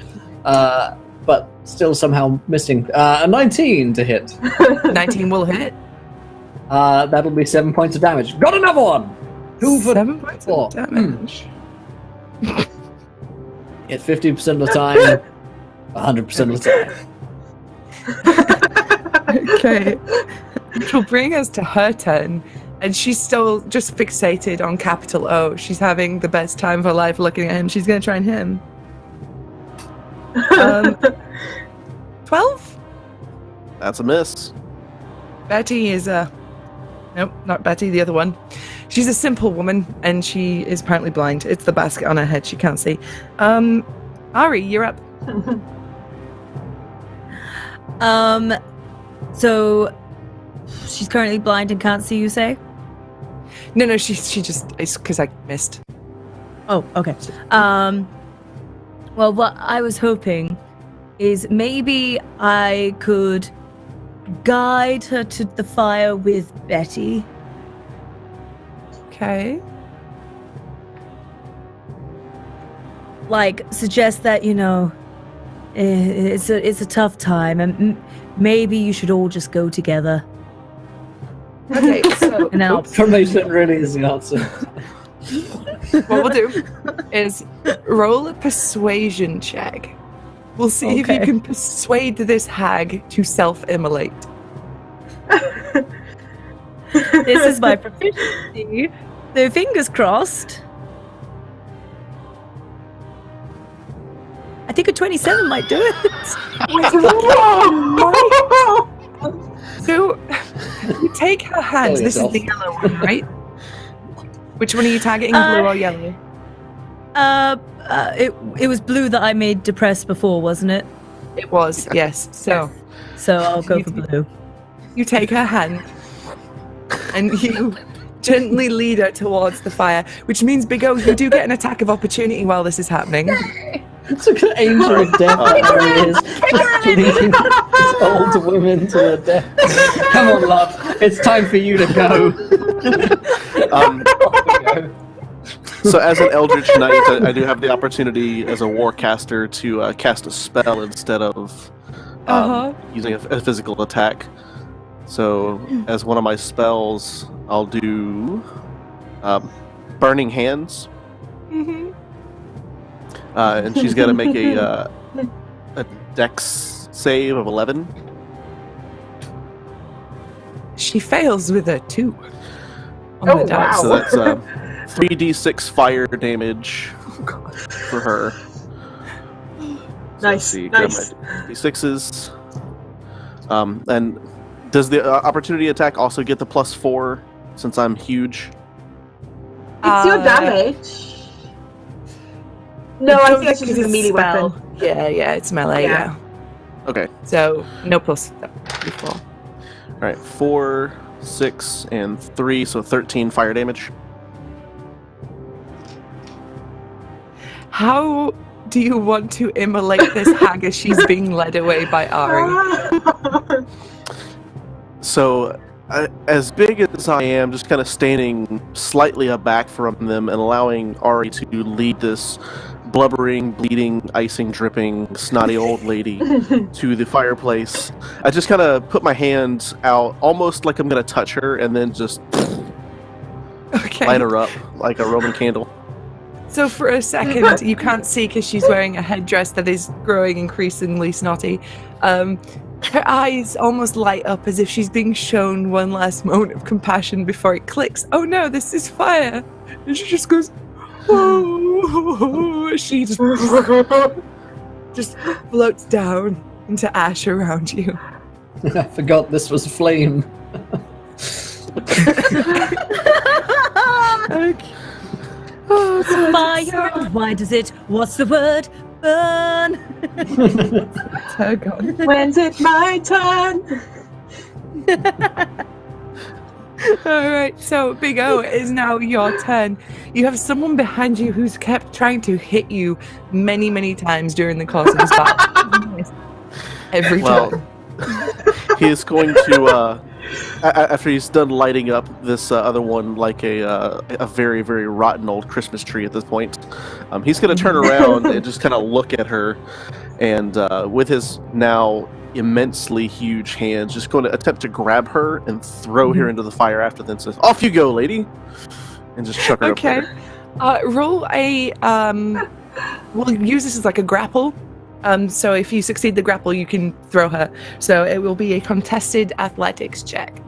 So roll your athletics. All right. And I get advantage because I'm huge, yes? Yes.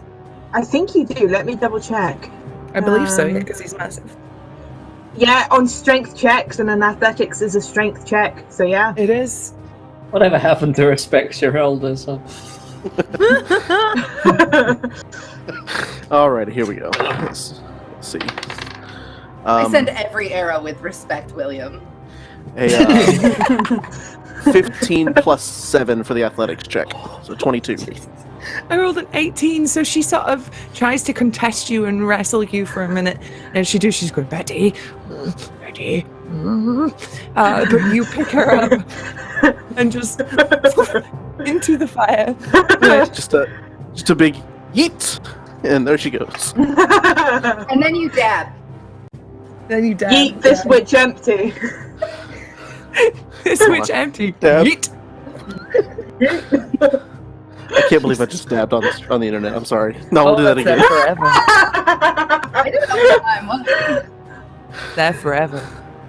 I know. Okay, so she's still alive, screaming in the fireplace. Bryn? I'm gonna shoot her Sure, yeah. With love. With love.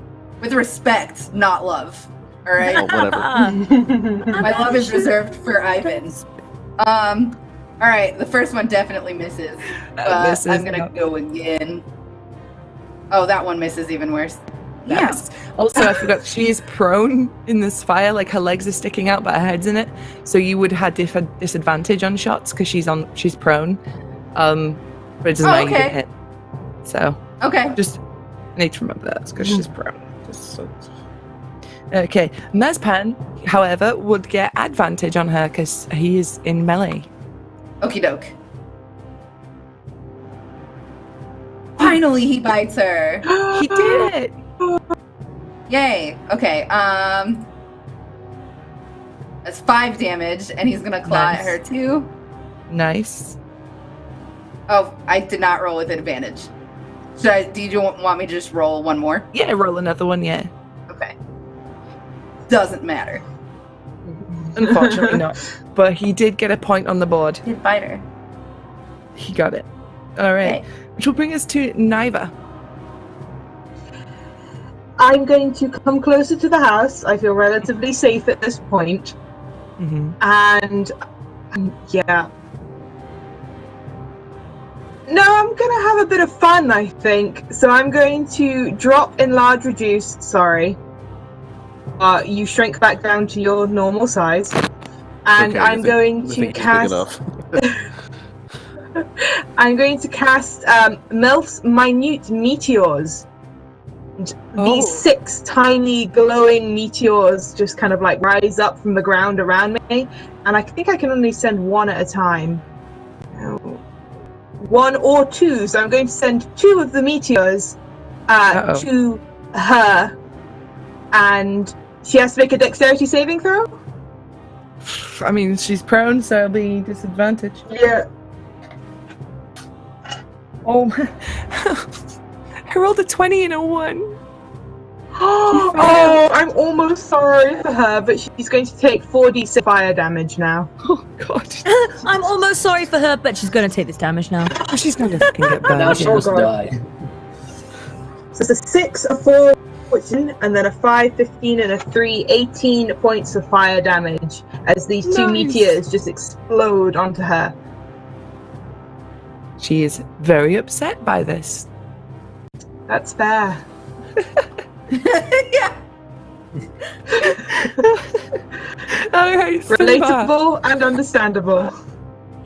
They're stealing your kill, Finbar. Well, yes, they are rather, aren't they? I've been working on this for a while now. slowly plugging away. Really, people don't respect a grind these days of just standing still and firing a short bow for 5 rounds at someone. So try it again. It's a nat 20. Now, when I actually try, I can do some damage. 11 points is what I'll do to her. 11. Jesus. Die, please. Okay, which will take us to her turn. She's going to take some fire damage at the start.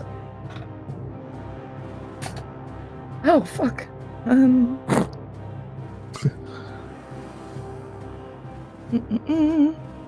Nope. Should be that. And then she's going to get out of the fireplace.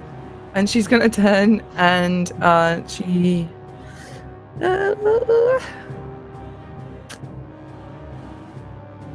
going to cast...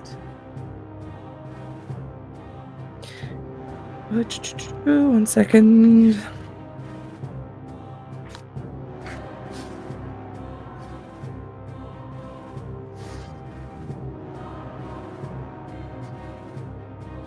She's going to cast Ray of Enfeeblement on Big O, so he needs to make a...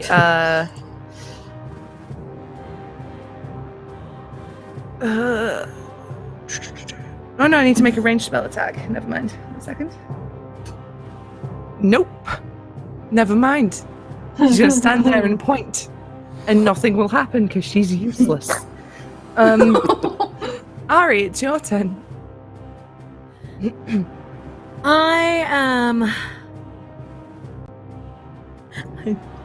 I don't really know what to do, admittedly, at this point, other than, you know what? We'll. How back close is in the she fire. to? Yeah, I was thinking another like swift kick into the fire. You know, She's pretty low. let's turn this into full on cremation. It's barbecue. really the most effective way to kill a grandma is to throw her into the fire in her own house. Just to cremate them early, you know. Really the lesson that we've all learned here today. Okay, so roll your attack. Is that athletics again? Yeah. Yeah, athletics. Yep. Oh, didn't go No, so you well can't this put time. your granny in the fire. Okay. Worst This part was I time, got asked Ari. about where my beanie was from, and my nan made it for me. And such a lovely fire red colour it is too. This gets worse. Okay, so Ari, this time you're like, I've done this before. I can do this. And you run out and you again Good. fly through the air with the greatest of ease. The daring young rogue without her flying trapeze, and you just connect and just sort of slide down the sides of this very large woman, and your face just ends up in like her nasty ass bosom. A nasty ass bosom. That's the worst place to end up. Nasty ass bosom, yeah. Worst kind of bosom. Those ass Is there anything else you'd like to do? I would like to remove my face from her crevices and back up a little. You absolutely can do that. Thank you. I Step. cast remove crevice. Immediately jump into the cauldron and wash off. Okay, so it's Big O's turn. Well, now he's not a capital O any longer. He's just Big O once again. So he's going to reach over and he sees that this hag has decided to try and unyeet herself from the fire. He's going to take his trident as like a fire poker and just try and shove her back in with it. Okay. Just want to get back in there. So instead of a full-on melee like stabbing attack, he's just going to try and use it to shove her back into the fire with it. Okay, so roll an athletics check then. 21. Yeah, you beat her. Yeah. You just sort of like, get back in the fucking fire. Push it back It's in. like, She's like, it's like checking a roast chicken. Not quite done yet. Back in the oven. she goes back into the fire and takes some fire damage. Just poking some more air holes in her with Do the another 10 trident. minutes, maybe. Yeah. Jesus Christ. Okay. Could everybody check your inventory for a meat thermometer? Alright, that brings us to Bren. Alright. She's Gonna not shoot her. prone. She's just been stabbed into the fire, so she's kind of huddled inside the fire. So you don't have disadvantage. Alright, I'm gonna tell her. I'm gonna be like, when you get to hell, tell your sister she really should have broken that curse. And then I'm gonna shoot her. And miss. But then I'm gonna shoot her again. And miss. Oh my god! That'll show her. Okay, the sass probably did it like 1d4 damage. You Sure, can all style right. it out as warning shots. She looks like she's about to leave, and you're like, "Nuh-uh, bitch, back in the fire." Hey, Oh, nice. Walk back in. And Marzipan will bite her. okay, let's go, Marzipan. And Nope. miss. And then he's gonna claw her. And it Hit! Yes. Okay. 5 damage. For how much? 5. Yeah. How does Marzipan want to do this? Could already be you. Well, he's all deflammatized by hag's blood, you see. Mhm. So he jumps up and crawls up her nasty ass bosom and just bites her right in the windpipe and rips that sucker out. It's really gory and fantastic. Nice. And then And he'll he jump out does. before he And goes he into the fire. spins around, raises up his little ferret arms in triumph, spits out the bit of windpipe, and just like Marzipan. it's flexing in the floor. I love that Marzipan's 5 damage is what did in the last of the twins. And as the remnants of the hag burn to ash in the fireplace, you all stand around and think about what you've just done, as that is where we end our session tonight. Job well done, everybody.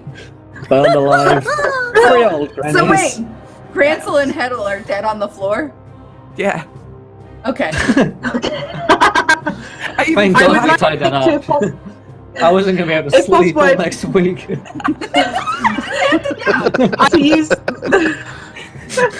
I'd like to use the last of my meteors to just try and burn the house down with some firebolts. Just like raise it to ash on the ground. Get rid of the whole fucking thing. Yep, we do the roof. Much needed. Yep. Much needed. Well, my friends, that is tonight's bombastic episode of The Order. If you enjoyed it, let us know. We'll sign up and play. I think we're all full up for the rest of the season, but we'll be taking the next season for viewer games. Sign up soon on the Discord, so if you're not in the Discord, go ahead and join us. We've got City of Mist happening in just a few minutes' time here, so stick around for that. Last week's episode was hilarious as well, so have a good time here on a Thursday. Let's give away some dice while we go around the cast and crew. And did we enjoy ourselves? Where can we find you guys online? Susie, how was that for you tonight? It was a lot of fun. Way better than Hansel and Gretel Witch Hunters, by the way, which I watched for you, so she should acknowledge my sacrifice. But yeah, it was a lot of fun as always. You can find me at Susanna Grace on basically everything: Twitter, Twitch. Not Tumblr, probably flagged on Tumblr. Whatever it is, I'm on there, so you should follow me. And yeah, I tweet a lot of nonsense. I play a lot of RPGs, and next year I will be on WebDM, so keep an eye out for that. Fantastic stuff. And Madame Gandalf, painful though it may have been to relive the memories, that time where you burnt your grandma alive. How was tonight's episode? I got to fulfill something I never knew needed to be fulfilled tonight. You finally got to say goodbye. This is the farewell I've always been looking for. Thanks, Nan. I really appreciate it.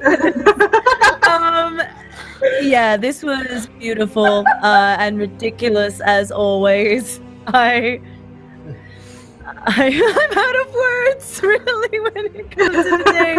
It was absolutely gorgeously ridiculous, and I loved it. I love every moment of this, and I've been laughing all morning, so this is exactly what I love about a good, fun D&D session. So thank you so much, Susie. I really, really appreciate this. And yeah, my name's Madame Gandalf. You can find me like everywhere under Madame Gandalf, and that's Madame Gandalf with an E. I am not the Madame to Gandalf. I am Mrs. Gandalf, but Madame sounded fancier.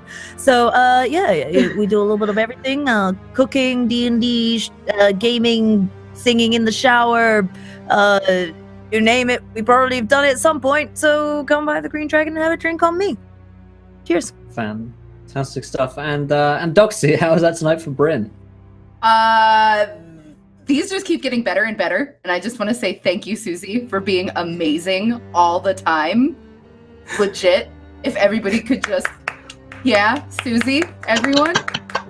No, thank you. Really amazing, and I look forward to this every week. So, thanks.